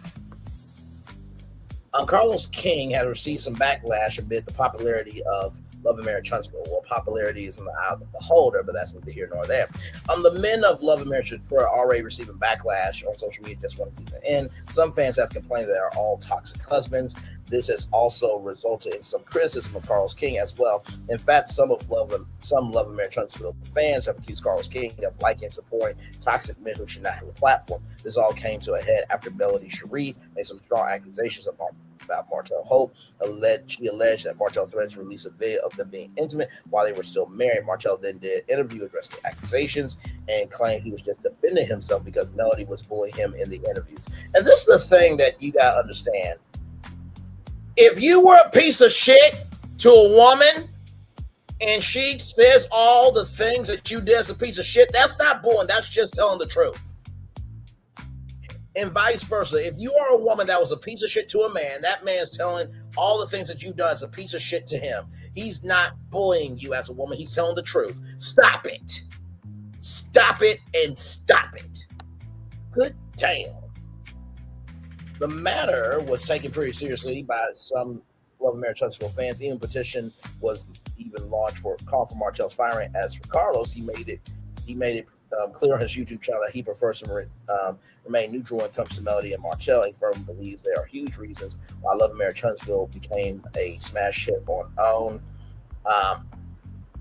Well, here's the thing, right? I think that may have been true in the beginning, but if that's the only show on the network and people are watching it, it will become a hit because there's nothing else competing against it, right? So that's the real reason why it's still a hit. Now you have, Put a Ring on It, Cheat Hab that just came out. Never Ever Met. You have Ready to Love, right? You also, I'm trying to think what else is on the network here. You also have, Ayanla, Fix My Life. Ayanla Inside the Fix. Okay, so that is back as a show. You have Dating Download and Glow Up at 5, which are 2 YouTube shows. So even OWN is recognized we need to produce content for them. You also have Heart and Hustle Houston. Okay, you have Bell Collective as well, child. I will always stand 10 toes down on Selena. Does not need to be on Bell Collective. She was on Bring It, which put Lifetime on the map for unscripted content. Carlos King needs Selena more than Selena needs Carlos King. Y'all not gonna make me feel no other ways about it. Okay. All right. Okay. And not to mention too, let's get back to the let's get back to the article here. So as far as he's concerned, he doesn't want to move the show forward without them. Well, Carlos addressed some of the criticism he received during an interview with Love and Marriage Detroit star Anthony Thompson. Carlos King is concerned that critics will watch a positive reality show. Carlos asked Anthony, people think Anthony is toxic. Oh, there are some Anthonys that are toxic for damn sure. Besides Anthony Thompson from Love and Marriage Detroit. The men on Detroit are toxic. Carlos like toxic husbands. What do you have to say when people throw those narratives in your direction? Anthony, I think it's bullcrap. It's people being fake. Because let's be real, if these cameras went home for everybody, see, I'm on a lot of boards. I talk to a lot of people. So it's many men I know right now that are unhappy and married and doing stuff at home. And they be on social media smiling, taking pictures and acting like they're happy-go-lucky, and that ain't true. He continued, let's be real, they can say what they want to say, but y'all watch it because y'all know y'all want to connect to it. Carlos then responded directly to his detractors. Rather, if I created a show and it was about everybody being happy-go-lucky, life is good, rainbows and skills, and we have picnics on Saturday, and that's it, y'all will call my show boring and not watch it. It will be canceled, right? The thing is this, everybody's relationship is different. Everybody, man, female, or they, everybody has a toxic moment, a moment that they're not proud of. Every relationship goes through ups and downs. We're watching the show because at the end of the day, you can relate to it. Here's the thing: when Hard Hustle Houston first came out, like everybody was like, "Yes, finally a show that yes, we got drama, but also we see the ladies getting along." Everybody loved Hard Hustle Houston, so that's bullshit. Okay, that's fucking bullshit. Just because producing reality television is no longer fun for you anymore doesn't mean you have the right to just be that asinine in your behavior. Okay, all right, moving on. So here's this here. So Carlos King, when is enough? They're stirring the pot and then crossing the line. Carlos King has built a career around dissecting and amplifying reality TV drama, but this time the men behind the drama may have gone too far. So where should the line exactly be drawn?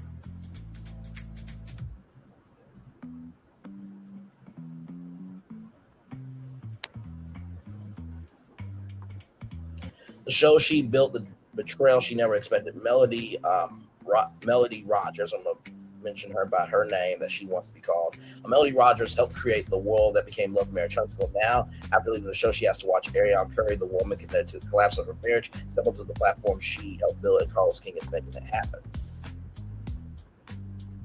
And we're going to get into the whole article here in a minute. I just want to give credit to the real Crystal Jordan, Crystal XO, by the way. So here are all these shows now on TV, now on TV, now on TV, now on TV, now on TV, now on TV, now on TV, now on TV, now on TV, now on TV. That's more of a movie. On TV, on TV, now on TV, now on TV, now on TV, now on TV. YouTube. I'm now on TV, now on TV. So basically, he has what? 1, 2, 3 shows. I'm not roasting them. I'm just saying facts.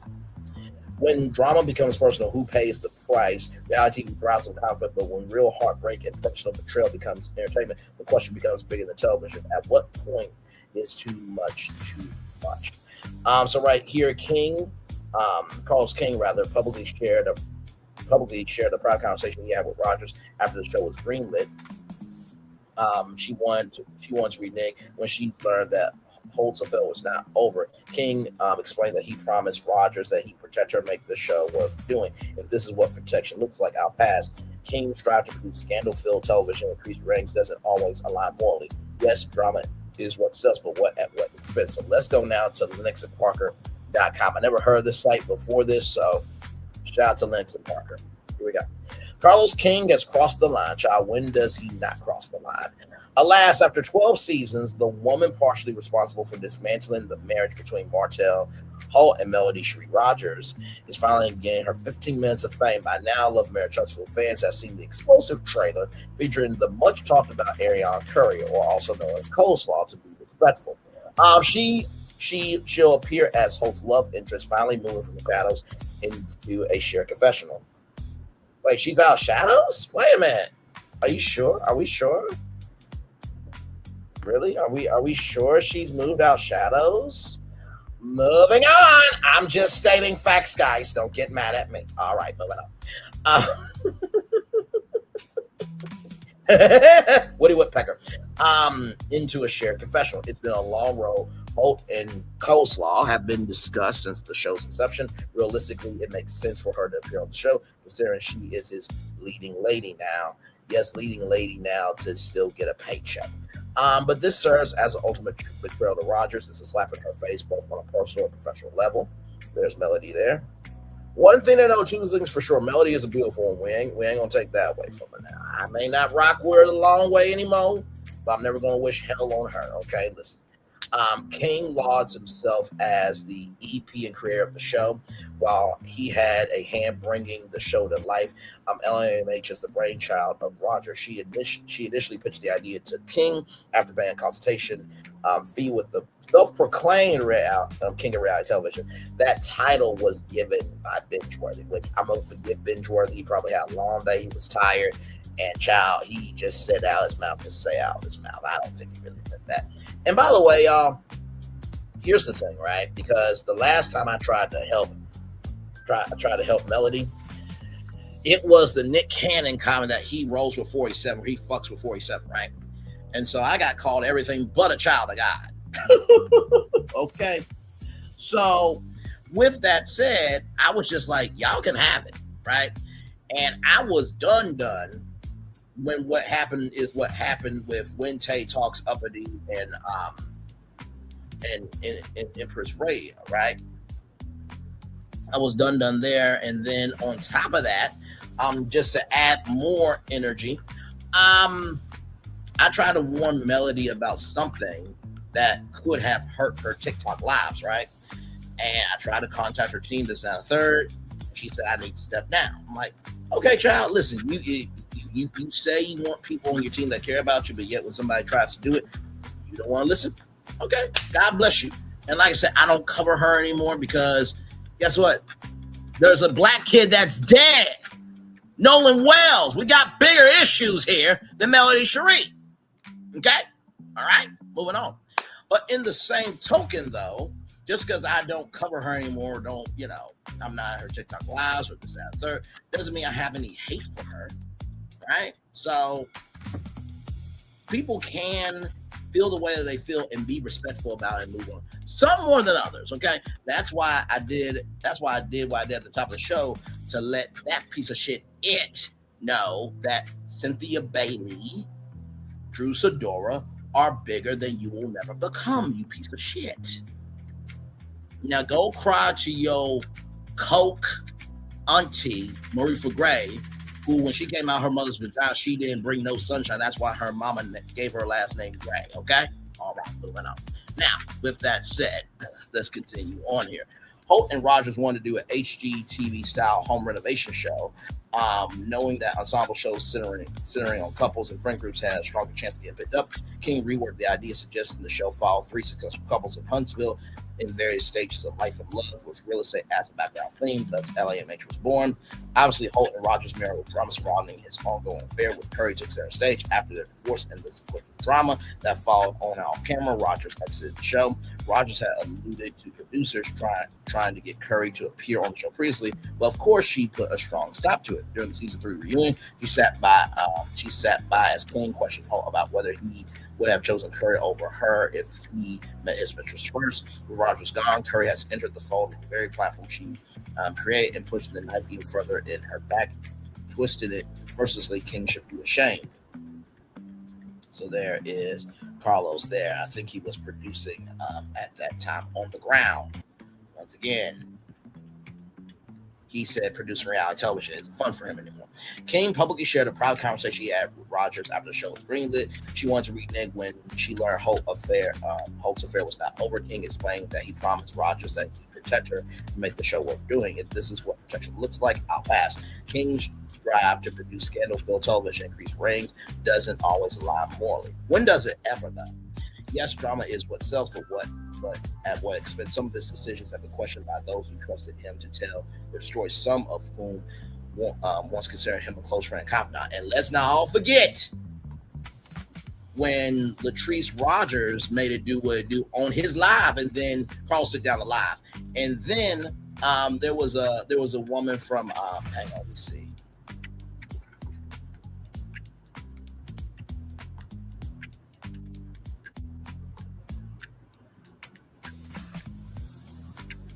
There was one woman in particular.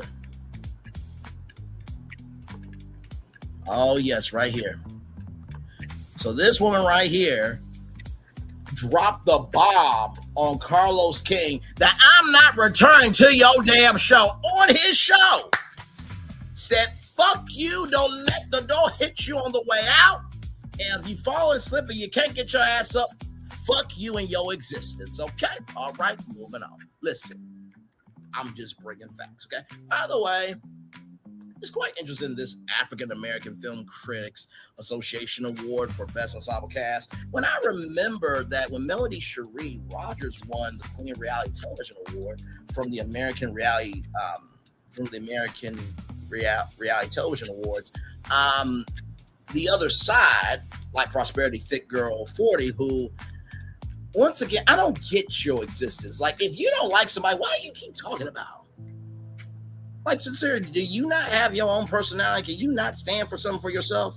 Or do you have to keep going down as a virtual lesbian on somebody else who has a life that you will never have? And not to say that you want that life, but child, she's living her life and she's living her life.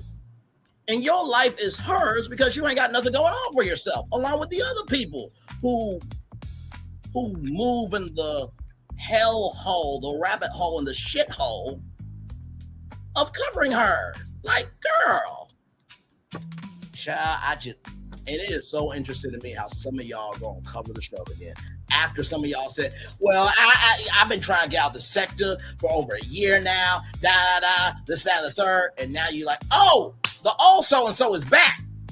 Okay, cool. Because you know what's going to happen? It's going to be round 2 of this war that happened all this time. It was Melody versus Martell. Now it's going to be Coleslaw versus everybody else. I already see the game plan. And I don't want to hear it when y'all say y'all don't want to do YouTube no more because you elected yourself to review the fucking damn show. Get the fuck out my face. Hello, one person. Glad to have you here. Not to you. I'm just giving commentary. All right, moving on. And like I said, if it doesn't apply, let it fly. But if you let it fly, it must fucking apply.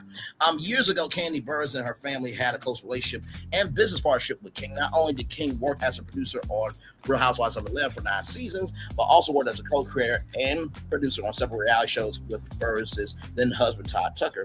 Things eventually soured, and Burruss would later allege that King tried to produce a biopic based on her escape without her knowledge or involvement. He even went allegedly as far as to try to get her mother, Mama Joyce, involved. King has taken the high road and opted out of defending himself publicly, but says he's open to have a conversation with Burruss privately, even inviting her onto his YouTube show. I mean, here's the thing, right?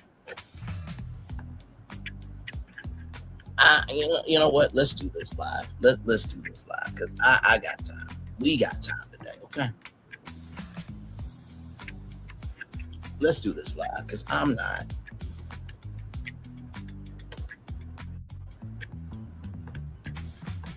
I just want to see something real quick.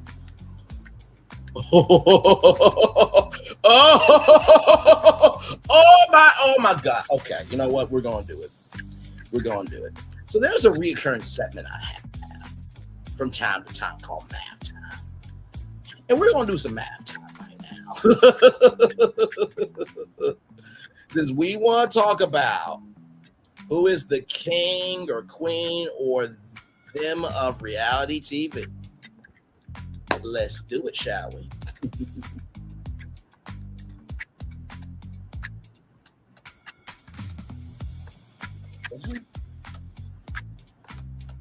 I just used it this morning.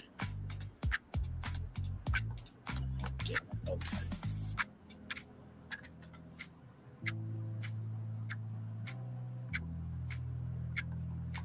Interesting. Okay. Sorry, y'all. I literally just did a thumbnail this morning. Okay, that's fine. So this is what we're going to do, right? So I'm going to do this live in real time.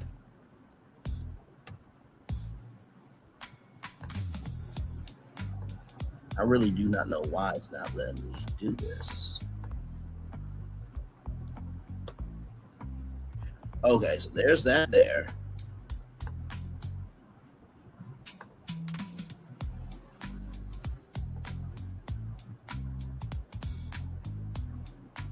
Okay, that's odd.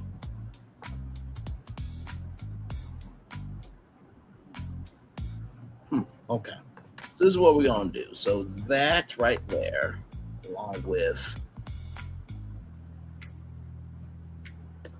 All right, so this is Kandi Burruss's numbers right here: 708,000 subscribers versus 427,000 subscribers. So a difference of 281,000 subscribers between them, right? Okay, so that's subscriber count. Now we're gonna go by total view count, right? And since he is predominantly on YouTube, that's what we're going to do with YouTube.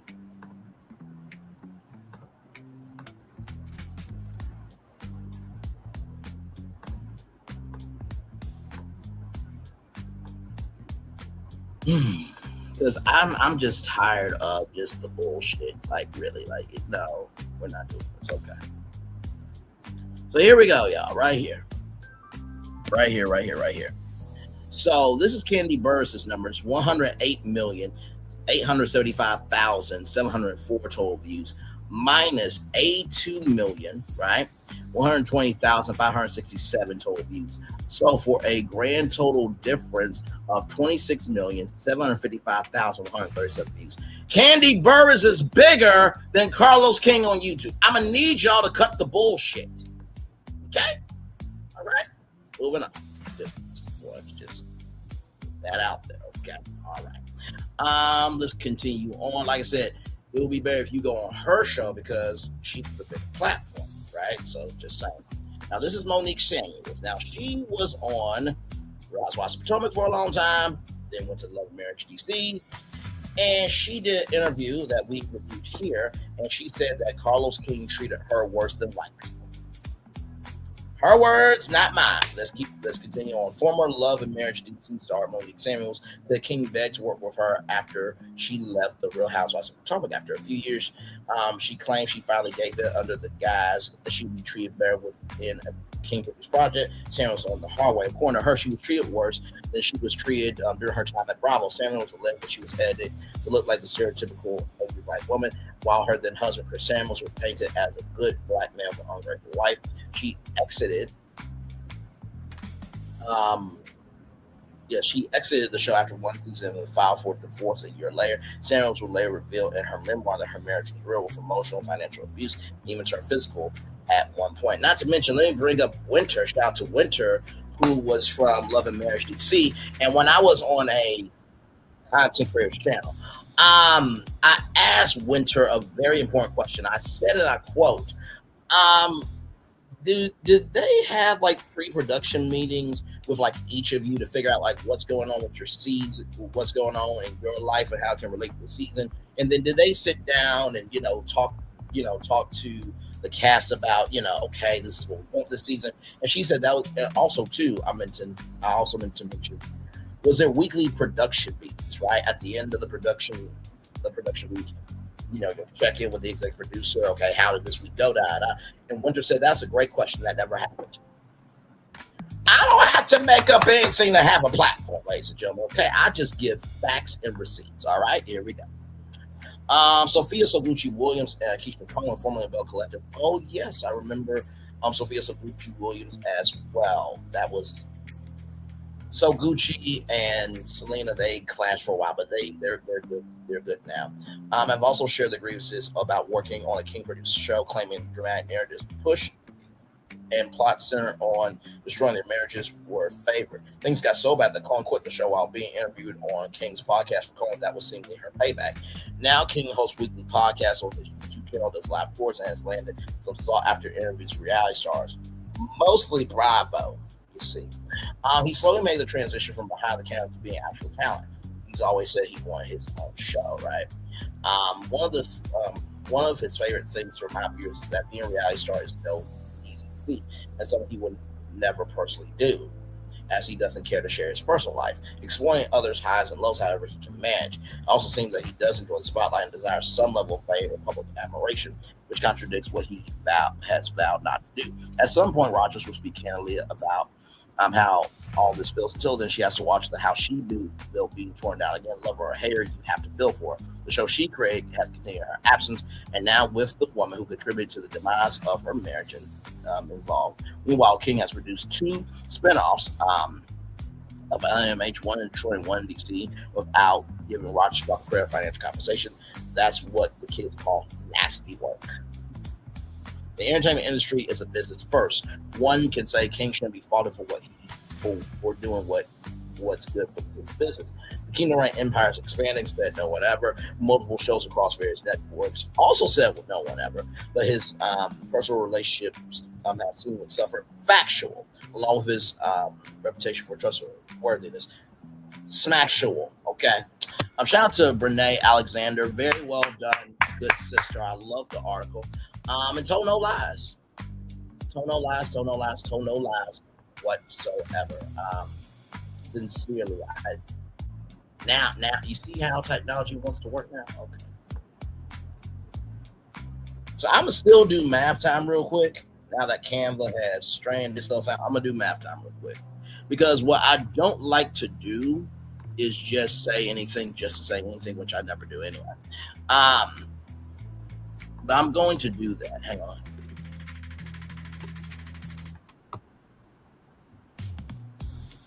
Because I'm just like, I'm going to need y'all to stop.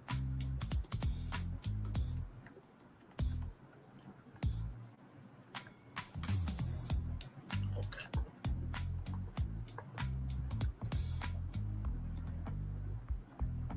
And I know what people are going to say, Bray, you can't really talk about numbers because you're a small creator. Okay, and my race is not your race. But what you're not going to do also is you're not going to be this stupid out here. just believing that you can just say anything out of your mouth and receipts can't be brought up on you. Okay, listen.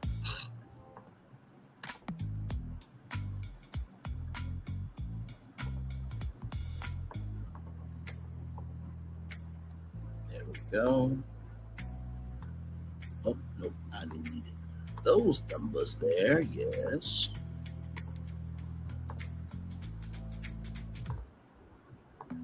Right here.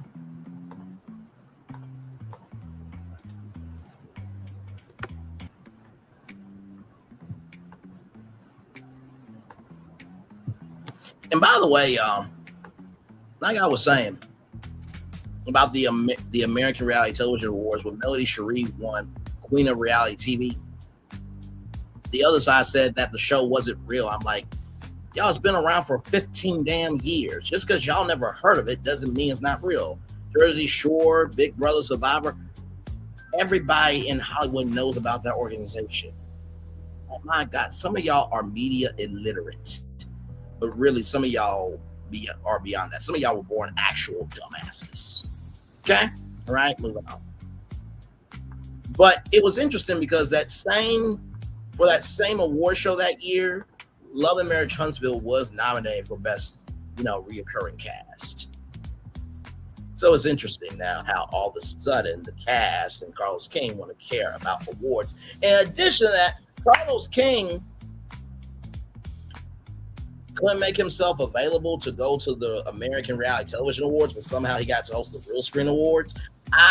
Come on now. Let's not do this. Let's not do this. Let's not do this. Let's not do this here. Okay? All right.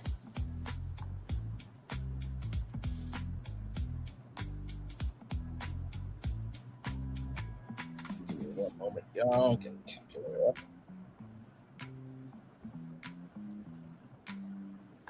Because I'm just like, what are we doing here?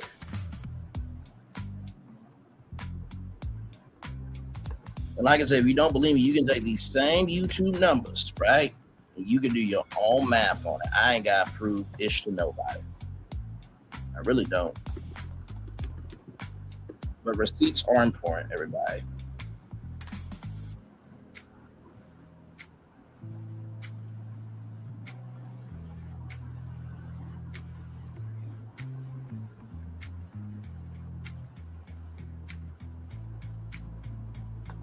Okay. Do.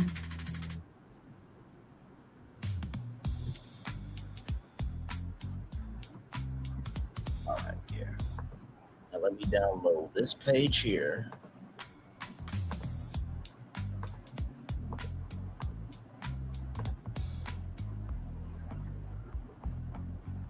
Oh, I like that. Thank you, Campbell, for that update, because I got tired of selecting all of them and all that stuff. All right, let me go to this here.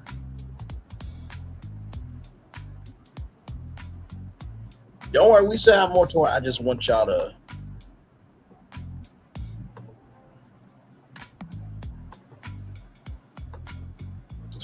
know where we're at. So that way nobody can say Braylon did this, then the third. Here we go, right here. Okay, here we go. Let me send it to myself. Steps.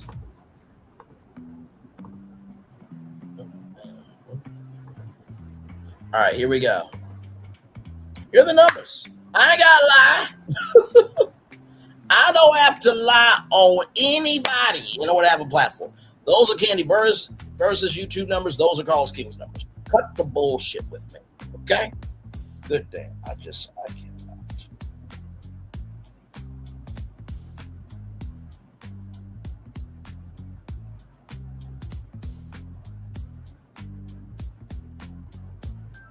Okay, nothing new. Okay. All right, let's continue on. Let's talk about some AI, everybody, because this is some definite huge news that you need to know for sure. So here we go for Black Enterprise Magazine, blackenterprise.com. Here we go. 24% of AI-generated job interviews go down after hours.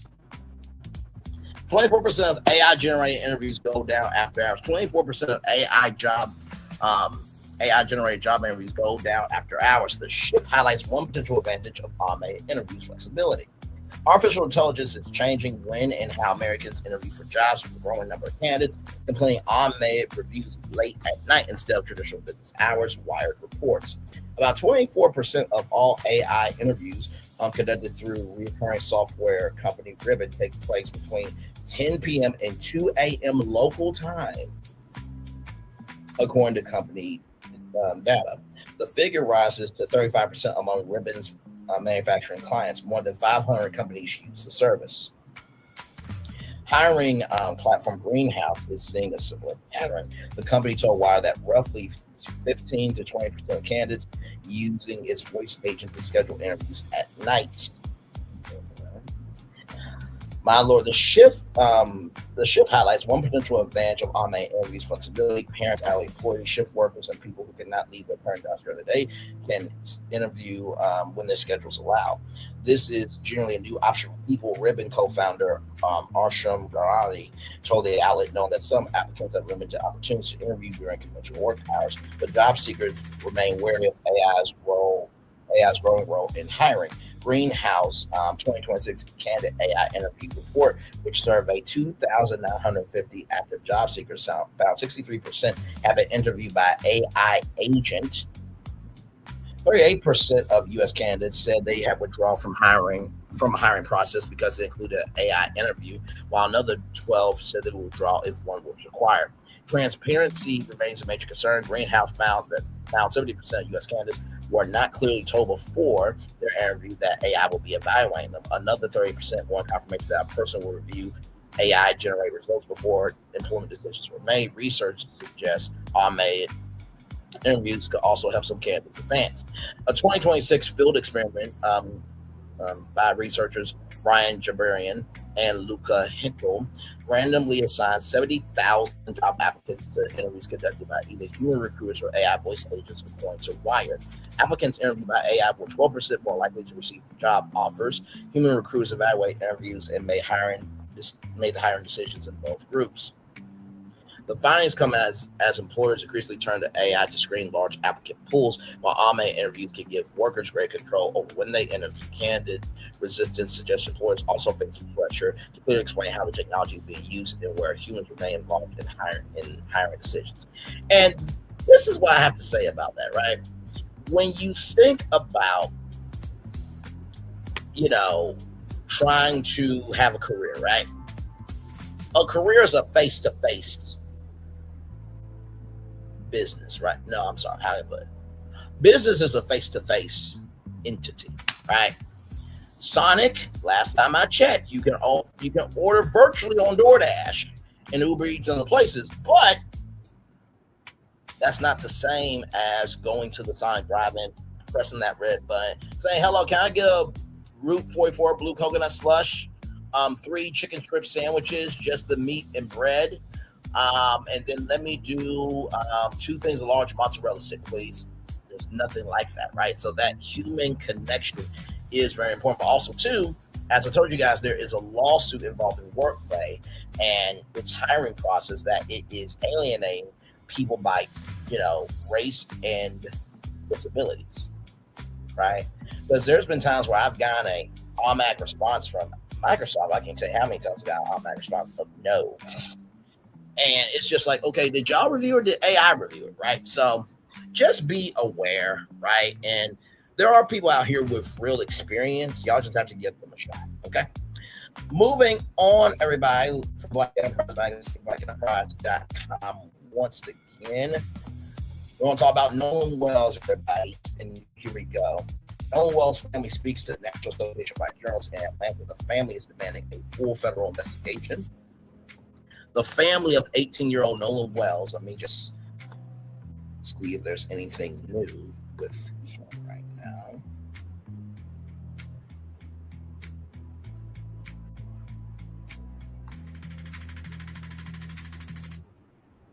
Okay.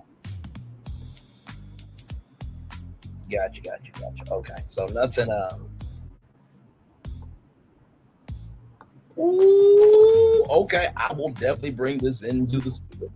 I'll bring it in. Don't worry. Wait till you see this one. Let's continue on here. The family of 18-year-old Nolan Wells is called for a review into a federal review of the investigation into his death more than a month after he disappeared during a 4th of July boating trip in Mississippi, according to WLOX. Wells' parents, Christina Elmore Walmsley, joined civil rights attorney Benjamin Crump, the Reverend Al Sharpton, and U.S. Representative Lucy McBath on August 13th at the National Association of Black Journalists Convention in Atlanta. The group discussed the case during a panel moderated by journalist Tiffany Cross before holding a news conference. Okay, shout out to Tiffany Cross, still out here in these streets, being on the ground for us, for our culture in terms of journalism. Shout out to that. Wells was reported missing after he failed to return from a 4th of July boating trip with friends. By the way, shout out to Nancy Grace, who said to Race Bain Tatum that apparently these so-called friends that you're saying are Nolan's friends, who are now your friends. I'm like, Nancy Grace could come to the cookout. That was a clean line. And I don't think Officer Tatum got it because he was just but basically his supposed friends are now your friends because they're trusting you with information, but they also know that this looks bad. We need to talk to a Black person. So like Stephen always say, don't piss off the natural selection. Just because you were selected doesn't mean you were selected because you were important. Sometimes people will select you because you are a great puppet for them to be able to say what they want to say through you that they can't say. Okay? All right, moving on. But you're the $100 million man though, right? All right, moving on. His body was found July 6th in waters near Horn Island, off of Mississippi's Gulf Coast. The Congressional Black Caucus is also seeking federal scrutiny in a letter sent August 12th. Caucus Chair Yvette Clarke and other members urged Attorney General Todd Blanche and FBI Director Cash Patel to launch an independent review. McBath said federal officials were given 7 days to respond. We are demanding a full federal investigation. McBath said we want to make sure that every stone is turned because his life matters. Wells' parents have questioned the circumstances surrounding his disappearance and the authorities' initial response. Christine Walmsley says she contacted multiple law enforcement agencies trying to report her son missing, but was redirected because of jurisdictional questions. Independent autopsy commissioned by the family classified Wells' cause and manner of death as undetermined. The office of the district attorney, Angel Myers McBath, has said the state autopsy report will be withheld until grand jury reviews it. So here is Attorney Crump right here. It's about the evidence, nothing else. And this family has always said from day one, even when I called Reverend Allen, we talked to him, they have been consistent. We want to know what happened to our child.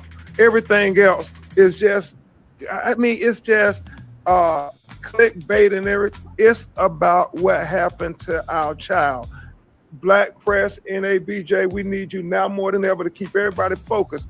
What happened to this 18-year-old Black teenager in Mississippi? Because there have been questions when you look at the history of the Deep South where young Black people are unalive and nobody ever gets any answers. Yep.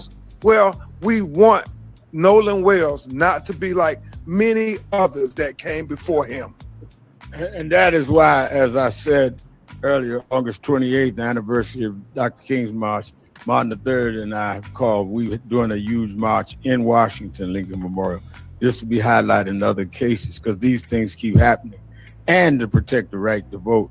So we intend to stay out on the battlefield as long as necessary. Amen to that.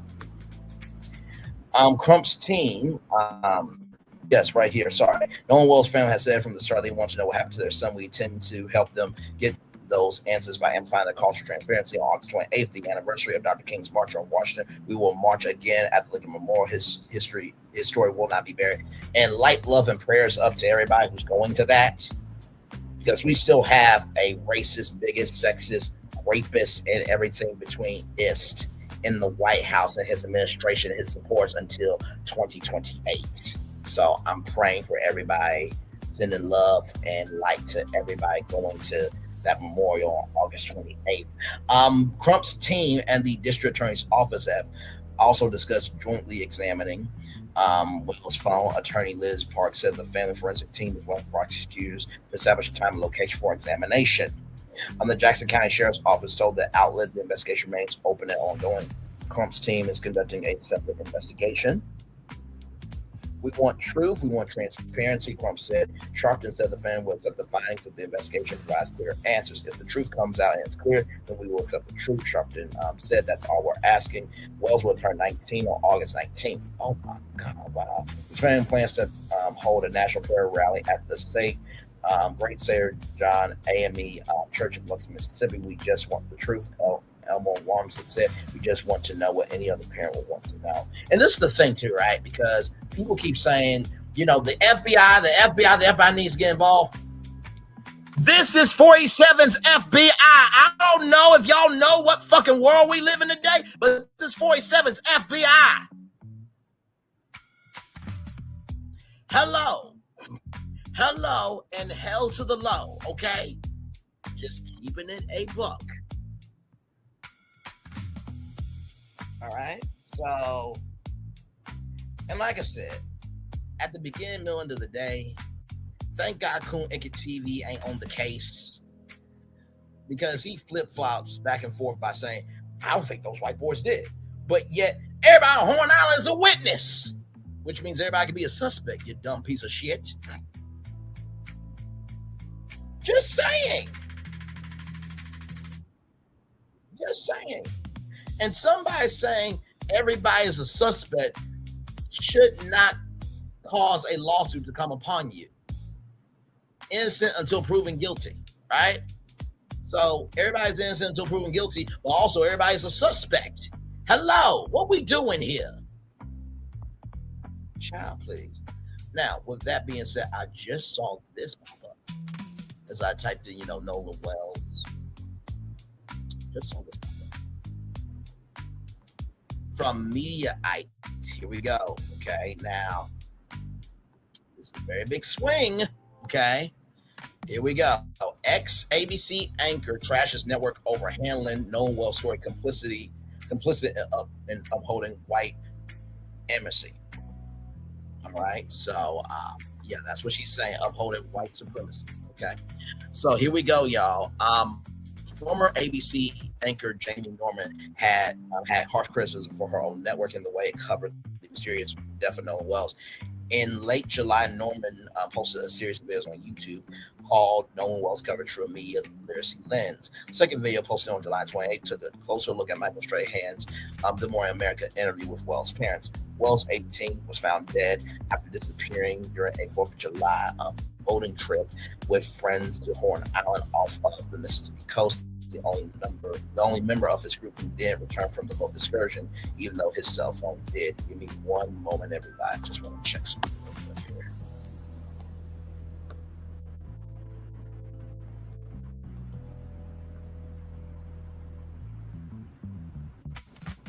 One moment, y'all. Sorry.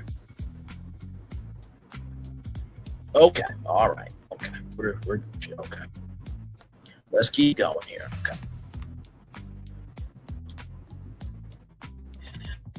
Norm first took issue with Strahan asking Wells' parents, well, why they think he would stay behind Horn Island after his friends left. His friends denied having any involvement in Wells' disappearance and death and claimed he stayed on the island. The question should have been, do you believe that? Norman said, not asking these grieving parents to defend the decision that we even know for certain their deceased son made. That was not an objective question. Subjectively, I would say that was insensitive. It absolutely absolves authorities because, as I showed you before, that's not just the French version of what happened. That's now authorities' official version. Many news organizations haven't yet learned that they cannot always trust law enforcement as primary sources of credible information. Clock it.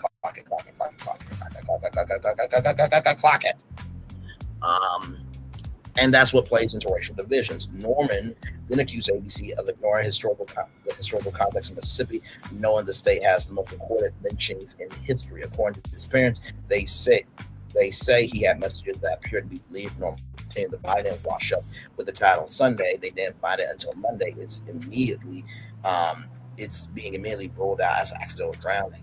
By ignoring that context, news organizations became become complicit in upholding white supremacy, and whether intentionally or unintentionally in plaintiff's racial divisions. Norman's 15-year run at ABC came to abrupt end. It was reported at the time that ABC declined to renew her contract, and she was very beloved by all of the GMA family for sure, all the viewers. So let's look at the comments here, okay? Now that's a lie, okay? 4 people like that are a waste of life, okay? So Michael Strahan is not that at all, okay? When Crump and Sharpton show up, that Michael Strahan. No, he does not support that. He has done a lot for Black people, more than these wastes of life that are talking in the comment section.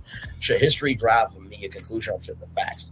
People who hear stories about something horrific and add a reply that would have acted in a way to change the outcome and make it better are bad people. Even a Democrat propaganda outlet like ABC had no business in resigning this. No, not doing that. Let's always see if the above comment makes any sense. The way a sister throwing brother under the bus. Oh, hey, Black people, what's up, white boys? Take on this boy have a point. Now we see why they had to enter contract. Companies were not required to support DEI anymore, and instead were able to remove whether employees whose only skill was the color of their skin. She wants context from 1969. Hate to tell her, but the biggest state in Mississippi is Jackson, which is majority minority and controlled by all Democrats. You can't even drink the water there. If this young man is a victim of foul play, hope the people, plural, responsible are brought to justice. Not going to read that. Forget Jake is Mississippi ABC. So those are all the comments, right? And like I said, I think that Michael Strahan, did the best he could. I think it was one of the first times the parents spoke. And so Michael was trying to understand the room. Now, just because Michael asked questions that may not, the questions that should have been asked does not mean that Michael Strahan does not care, right? And I think that's very important to say, because we only see what we see, right? The interviews that you guys see, the segments that you guys see, the stories that you guys see, that was all done at a meeting that happened around 3 p.m.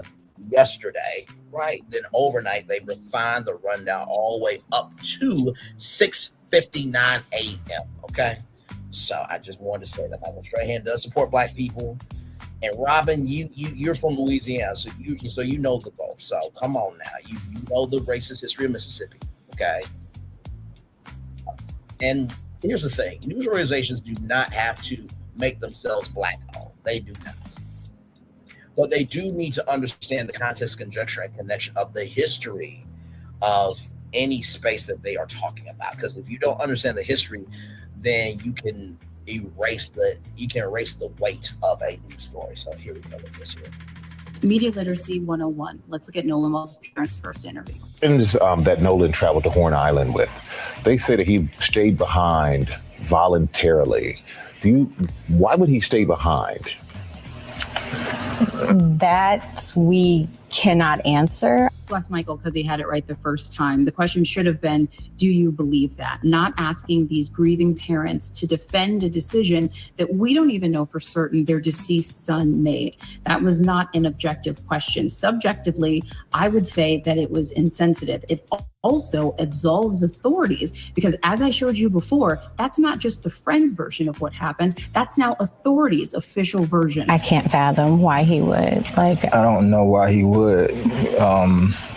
We always taught him to, if you go with a group, you stay with a group. Many news organizations haven't yet learned that they cannot always trust law enforcement as primary sources of credible information, and that is what plays into racial divisions. Ignoring the historical context of Mississippi, the state with the most recorded lynchings in history, in the current context of a young man who goes out with friends, they return, he winds up dead. According to his parents, they say he had messages that appeared to be deleted, the body didn't wash up with the tied on Sunday. They didn't find it until Monday. It's being immediately ruled an accidental drowning. By ignoring that context, news organizations become complicit in upholding white supremacy, and whether intentionally or unintentionally, end up playing into racial divisions. Any parent would fight for their kids to find out if anything happened, what did happen. So we just want honesty and transparency. We want a thorough investigation. We want that same respect that would be given to anybody else, and that's it. We just want answers. These parents deserve more than what they've gotten so far from local law enforcement and from national media, who should at this point now be looking at law enforcement with more skepticism. Tag your favorite independent journalists and information-based content creators, because the more people talk about this and understand how media can be used for manipulation, the better we can all consume information. I'm Janae Norman. I used to do the news. Now I just report the facts and uncomfortable truths. Ooh, child. Very well done. Very well done there. Like I said, I think everything is in the eye of the beholder. I think, I would trust Jamie Norman to understand it, because she was on ABC News for a very long time, right? She's done the work of being a journalist, so she's not just saying this just to say this, okay? Moving on, everybody. Some good news, everybody, from the Associated Press. White House Press Secretary Karoline Leavitt is leaving the 47 administration. Yay! But like I said, we're still in this shithole until 2028. So let's keep going. Here we go. From Washington. Associated Press, White House Press Secretary Karoline Leavitt, the youngest person to hold the role, will leave the 47 administration at the end of the month to spend more time with family. Leavitt, 28, called it a bittersweet decision in a social media post Wednesday, shortly after President 47 announced that she would be stepping down. She recently returned to the White Podium after giving birth to her second child, a daughter named Rihanna, in May. She also has a 2-year-old son. Light love and prayers to those children. Hopefully they have real women and real men in their life that will raise them up to be somebody important. The truth is, since returning to the White House after the birth of my daughter, I have felt in my heart that I cannot be the best mom for my 2 younger children while devoting the constant time, energy, and attention required of the White House press secretary. That's why ultimately I decided to make That's why I have ultimately made the best decision to depart the White House and embark on a new chapter in my life. Leavitt wrote. 47 did not outline plans of who might replace her in the high-profile role. He says, social media post that of his own, that her decision to leave is one I totally understand and respect.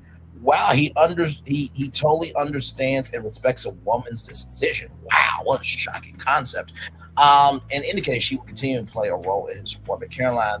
Karoline will now be one of my top outside advisors and influential voice within the. Sorry, y'all.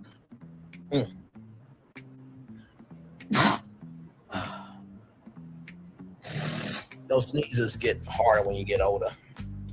Within the Republican Party, as we work to defy history and consecutively win the midterm elections, the president wrote. Leavitt worked as a spokesperson for MAGA Inc., a super PAC supporting 47 before joining his 2024 campaign. In 2022, she ran for Congress in New Hampshire, winning a 10-way Republican primary before losing the general election to incumbent Democrat Representative Chris Pappas. During 47's first term in office, Leavitt worked as an aide in the White House press office. Then she became communications director for New York Republican Representative Elise Stefanik. Leavitt briefed from the White House press room less frequently than some of her recent predecessors. 47 regularly engages with reporters during White House events and during his travels, primarily deployed Leavitt to fake news. I'm at Fox News, slip of the tongue, and other conservative news outlets to 47 his agenda and take shots at Democrats in the mainstream media. 47's first term press secretaries include Sean Spicer and Sarah Trasham B. Sanders. I'm sorry, once again, slip of the tongue, who are known for quarreling with reporters. Another Stephanie Grisham never held a briefing. Her successor, Kayleigh McKinney, often lectured the news media during her appearances during the press briefing room. Oh, that was a poor. So So that is everything you need to know with that. That's my opinion. Yay. Hope the kids grow up to be somebody important. Her and her husband can go somewhere and leave the rest of us the hell alone. All right. Moving on. Our last destination for you all today, everybody. Our last destination for you all. From NBCnews.com, everybody. Selena Gomez, okay, and her mom accused of fraud over their mental health startup. Now, this is all alleged, okay? And a new lawsuit, investors say they gave $1.2 million to Wondermind to build out the company's products and expected Gomez to be involved in marketing. Now, the real question is going to be whether she was going to be a silent partner, right, just fund the money and then give consulting behind the scenes, or if she was going to be the face of it and then there was a contract negotiated. So I think the contract will tell us everything that we need to know. Superstar Selena Gomez and her mother are accused of defrauding investors of their mental health startup Wondermind in a federal lawsuit filed Thursday. Wondermind, which was co-founded by Gomez and her mother, Mandy TV, and Daniela Pearson in November 2021, touts mental fitness practices and tools. The suit accuses Wondermind and its founders of falsely representing the company's infrastructure, leadership, and partnerships to investors and concealing the alleged fraud for more than 3 years. The founders told investors that they would build a Wondermind app, boasted advertising deals and secured celebrity cover stories, none of which came to fruition. The complaint says investors poured nearly $1.2 million into Wondermind, but the trio falsely represented the company's plans to make it profitable. The suit says it alleges that investors were kept in the dark until 2 bombshell media reports portrayed Wondermind as a company under disarray. The suit was filed in federal court in Delaware by Wondermind SRS 44 LLC and Bespoke Wondermind SPV 1 LLC, a limited liability companies that invested in the startup. They accused the company of, and the founding trio rather, of securities fraud, common law fraud, and breach of contract, and are seeking rescission, meaning illegal cancellation of the investment contract as well as damages. A statement Pearson says she categorically denies the allegations against her and welcomes the opportunity to present concrete documentation and financial records that establish the facts. To be clear, she has never used investor funds for personal expenses. Quite the opposite. Daniela invested her own money into the business and did not draw a salary from the company, she said in a statement. Representatives from Wondermind, Gomez, and Kofi did not need to respond to requests for comment Thursday. No products, no updates, and no Selena. Investors say in the suit that they believe the money they gave Wondermind will rapidly scale and build a full suite of company products, including an app, podcast, editorial publication, other wellness products. They also believe that the company's value lay in Gomez's involvement as celebrity with a massive world fan base. The suit alleged that Wondermind has indicated that Gomez will be intimately involved in the company as they have market and involved in publicity, but none of those things happened. The suit says Gomez before to sign contract obligating her to perform and then ignore it. The partnerships did not exist. The initiatives never materialized. The app was never built. It says, and for 3 years, the company quietly collapsed around them. Not one of its founders, officers, or directors said a word to the investors whose money was funding the collapse.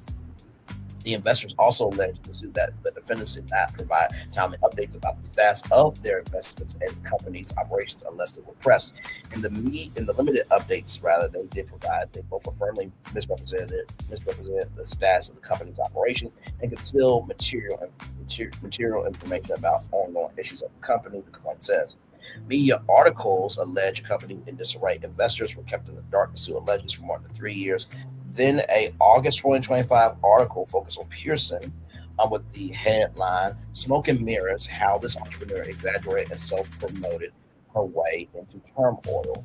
Pearson was described to investors as a millionaire executive whose past business, the Daily Newsletter, the Newsette, which is News and Gazette, combination of those words, rather, of which he was CEO, generated $40 million a year. The suit says investors were also told she had secured partnerships with JP Morgan and Fidelity, but the Forbes report cast scrutiny and said Pearson exaggerated her leadership and value in the evaluation of her newsletter. Sounds like Carlos Watson and Aussie Media there. The suit says that investors contacted Tiffany for explanation. For explanation after the article published that she responded to Pearson.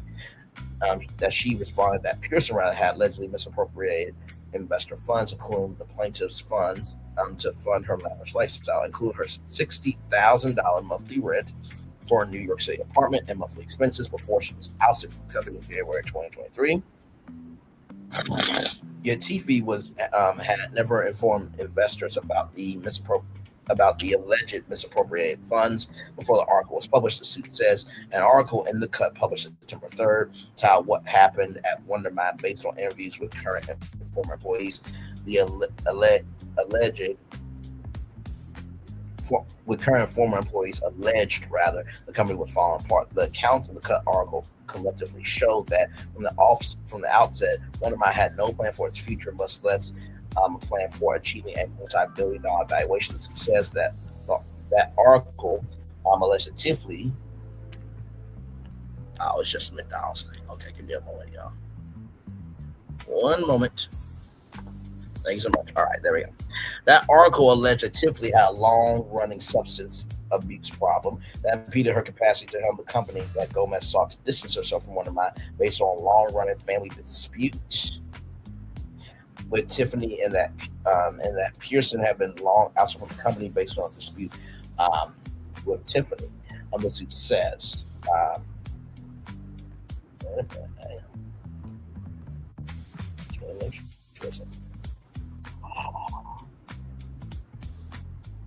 Her mom?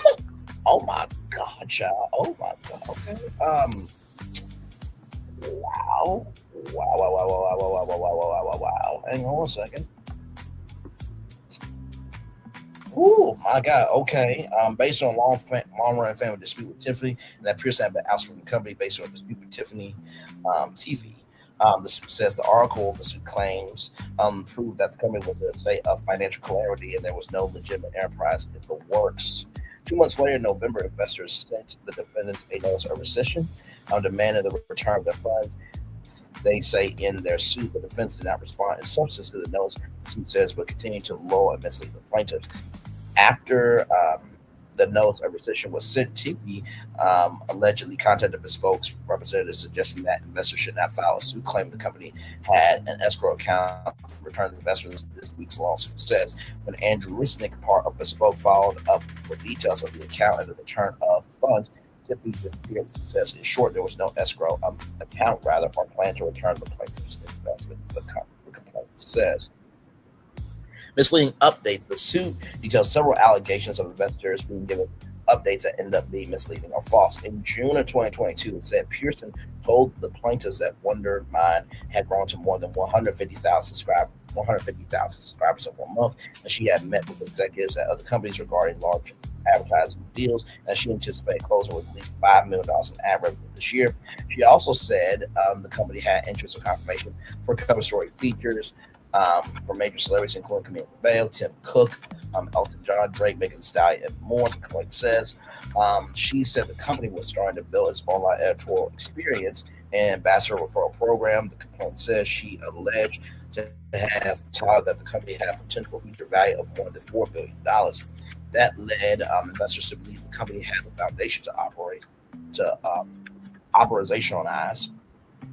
The suit says that from 2022 to 2025, the plaintiffs proactively contacted Tiffy and Pearson for updates. When the defendants would provide updates either by email or on phone call, they concealed the significant operational and financial issues at the company. Indeed, the defendants affirmatively misrepresented that the company was performing well. The suit says overall, the suit accuses Wondermind and all defendants of securities fraud, alleging they misrepresented the company's finances and Gomez's involvement. Pearson's background and Tiffany's fitness, as she had never held a similar startup CEO role. They are further accused of common law fraud and equitable fraud. Pearson, in addition, is accused in the suit of securities fraud for what it alleges were misstatements to investors, conversion from wrongfully used investment funds, and unjust enrichment. Wondermind is also accused in the suit of breach of contract, use of investors' proceeds, position failures to satisfy conditions precedent, and breach of contract, breach of express representations and warranties. Woo! So, what do I think about this destination? Like I said, Wizards Beyond Waverly Place just ended, and then this lawsuit comes out. Child, of course, we have to just wait and see what comes out in the wash. You definitely do not want to jump the gun on anything, you know what I mean?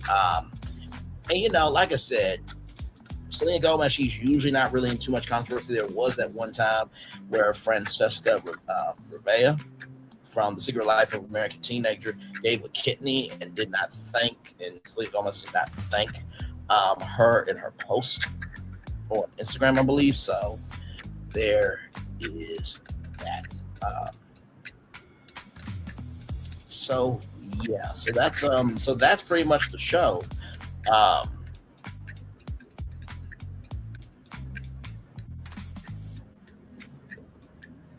Let's see here.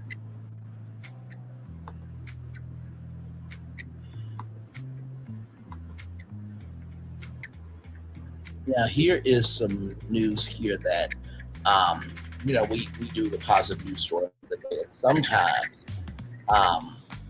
a positive news story is to celebrate the life of somebody. So this is very, very sad. Christy Knowings,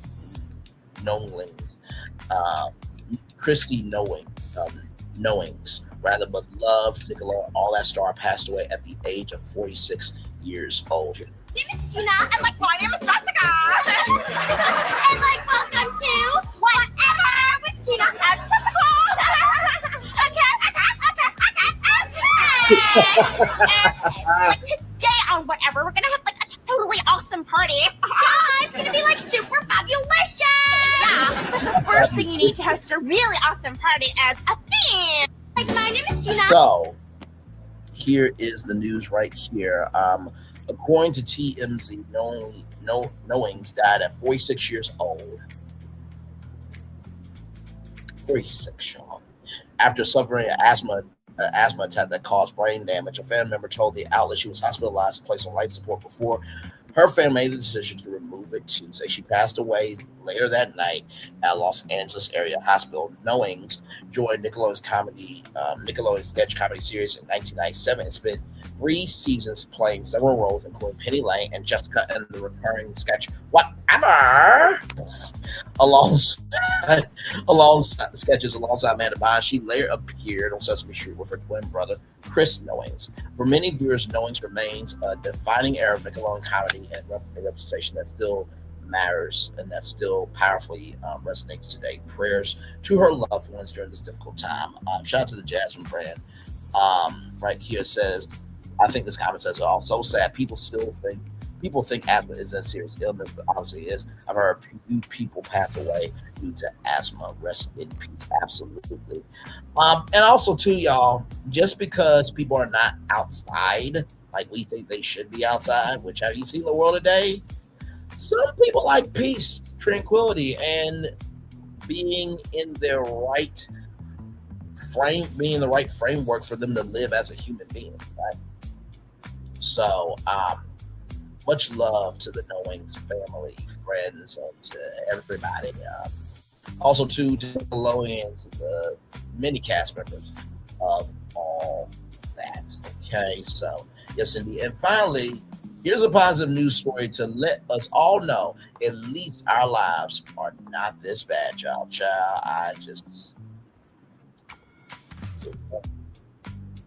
I say the old angels in heaven, there is no victory for Ray J. Orlando Brown. I see myself in you, my nigga. And I ain't talking about when you turn around. Broke ass nigga.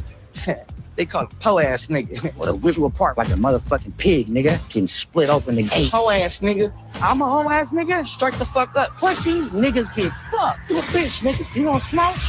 Ray J versus Orlando Brown. Watch this nigga get his ass whooped. Before God, I got something special for you, right up your asshole. Clarissa Shields versus K. Scott Undercard. Saturday, August 15th. Live. Only on Zeus. This is going to be at the State Farm Arena, child. I feel so bad for State Farm. They're just like, why do we keep getting these ratchet, tattered, and ghetto-ass events?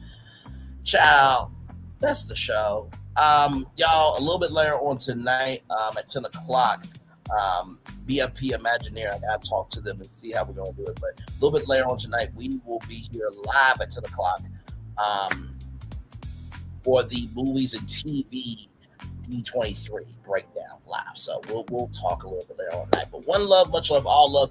I feel the love. It's right back to you. Bye, everybody. Have a great weekend. Love you all.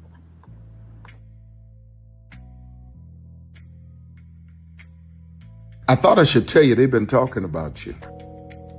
Yeah, they've been talking about you. They've been talking about the fact that they've done everything they could to stop you and everything they could to block you, but you still win. They've been talking about the fact that they have undermined your success and they have tried to sabotage your seasons, but you keep winning. They've been talking about the fact that even though they don't like each other, they get together to try to kill you, but you keep winning. They've been talking about the fact that you were voted least likely to succeed, but like cream, you keep rising to the top. They've been talking about how they tried to burn your world down, but like the phoenix, you rose from the ashes. They've been talking about you. And you know what they say? Oh, she's just lucky. He's just lucky. But no, you ain't lucky. You're anointed. You got something on you. You got favor on you. You got power on you. You were born to win. Now they can call it luck, but it's grace. They can call it luck, but it's favor. But whatever they call it, it doesn't matter, because you know what God calls you? Do you know what God calls you? A winner. I thought I should tell you, they've been talking about you. Yeah, they've been talking about you.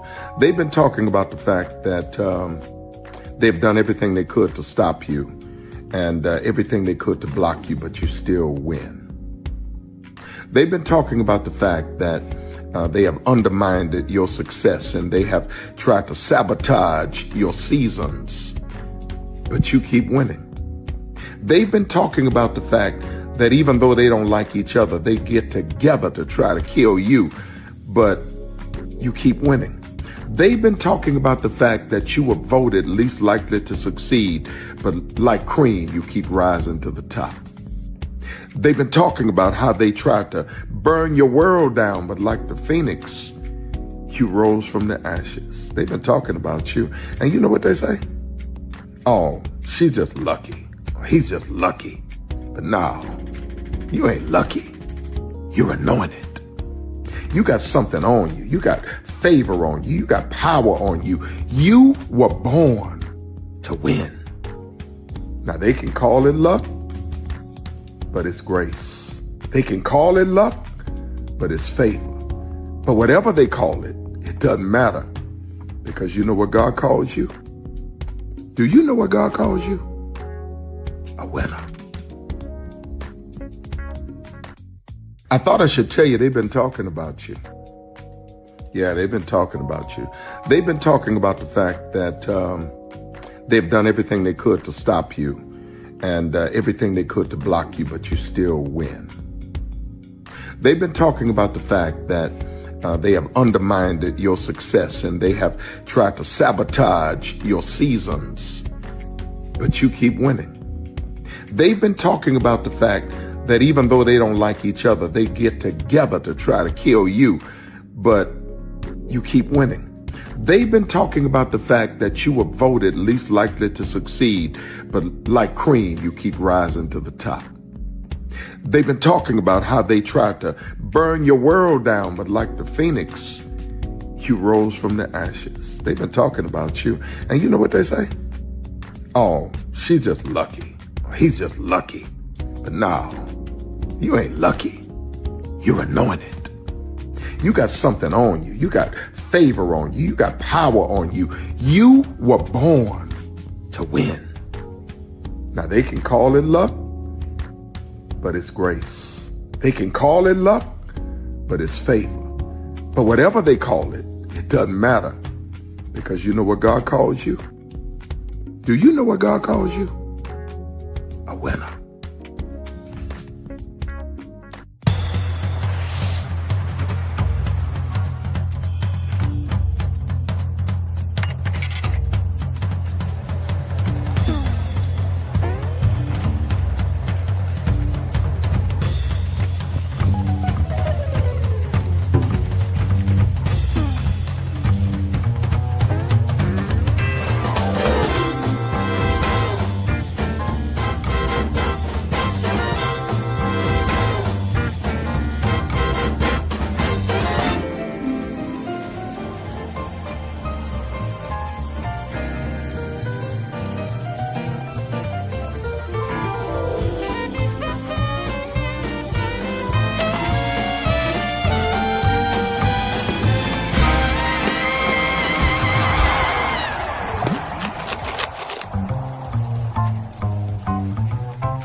me if you want to live a more delicious life.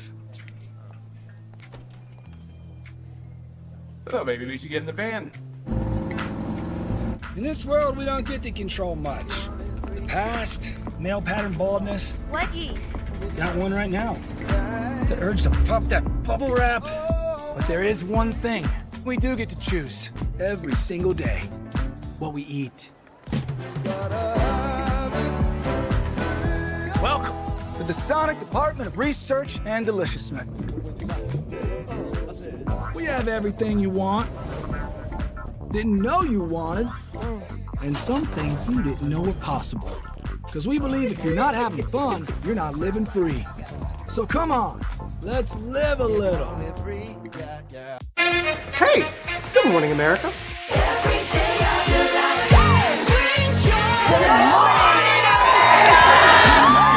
Good morning, America. Good morning, America. Good morning, America. Money. Are you ready? They are ready. Covering the biggest events in the country right now. There's a lot going on here. It's always a good time. That's what the show's about. That's good. Really good. Very good. Coming in hot, Jimmy, coming in hot. It's far from elementary. Good morning, America. I'm not going to try to strut like Michael or anything. I have known George a long, long time. Have you ever gotten him to dance? Sure. Look at that face. You don't just see it, you feel it. I'm in. I'm in. I'm in too. I'll be there. I am here and so happy. I'm in. I'm in too. I'm in. That tells you something when Snoop Dogg's in. Michael, George, Lara, Ginger. Prepare for a journey beyond imagination, beyond belief, beyond anything you've experienced before. Universal Epic Universe, a new theme park where you'll step through extraordinary portals to 5 immersive worlds. Prepare for a cosmic voyage of discovery, an isle of fire-breathing excitement, a shadowy world of monsters and mystery, new wonders in the wizarding world, and a new way to play. Plus the splendor of a magnificent resort hotel overlooking the park. It's all new excitement at Universal Orlando Resort. A week's worth of vacation thrills with 4 amazing theme parks, a variety of spectacular themed hotels, and incredible dining and entertainment. It's all at Universal Orlando Resort, where you'll find new adventures every day. Explore the astonishing worlds of Universal Epic Universe at Universal Orlando Resort. Because here's the thing, a good streamer can find other content. Because here's the thing, a good streamer can find other content. Because here's the thing, a good streamer can find other content. I have been moving on my own accord, covering Black culture. There is more to life. I heard that, friend. Braylon, shout out to Braylon. Make sure y'all go follow Braylon in case y'all haven't. I love your content. I have been moving on my own accord, covering Black culture. There is more to life. I heard that, friend. Braylon, shout out to Braylon. Make sure y'all go follow Braylon in case y'all haven't. I love your content. I have been moving on my own accord, covering Black culture. There is more to life. I heard that, friend. Braylon, shout out to Braylon. Make sure y'all go follow Braylon in case y'all haven't. I love your content. Child, Braylon been over there doing his thing, minding his GD business, staying out of trouble, trying to get the folks some positive stuff to talk about. Besides lying all the damn time. Child, Braylon been over there doing his thing, minding his GD business, staying out of trouble, trying to get the folks some positive stuff to talk about. Besides lying all the damn time.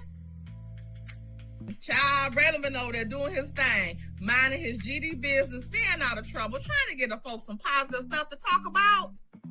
Besides lying all the damn time. Child, Braylon been over there doing his thing, minding his GD business, staying out of trouble, trying to get the folks some positive stuff to talk about. Besides lying all the damn time. Child Bradley over there doing his thing, minding his GD business, staying out of trouble, trying to get the folks some positive stuff to talk about. Besides lying all the damn time.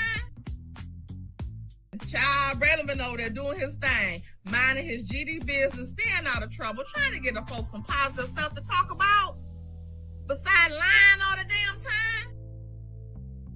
Child Bradley over there doing his thing, minding his GD business, staying out of trouble, trying to get the folks some positive stuff to talk about. Besides lying all the damn time.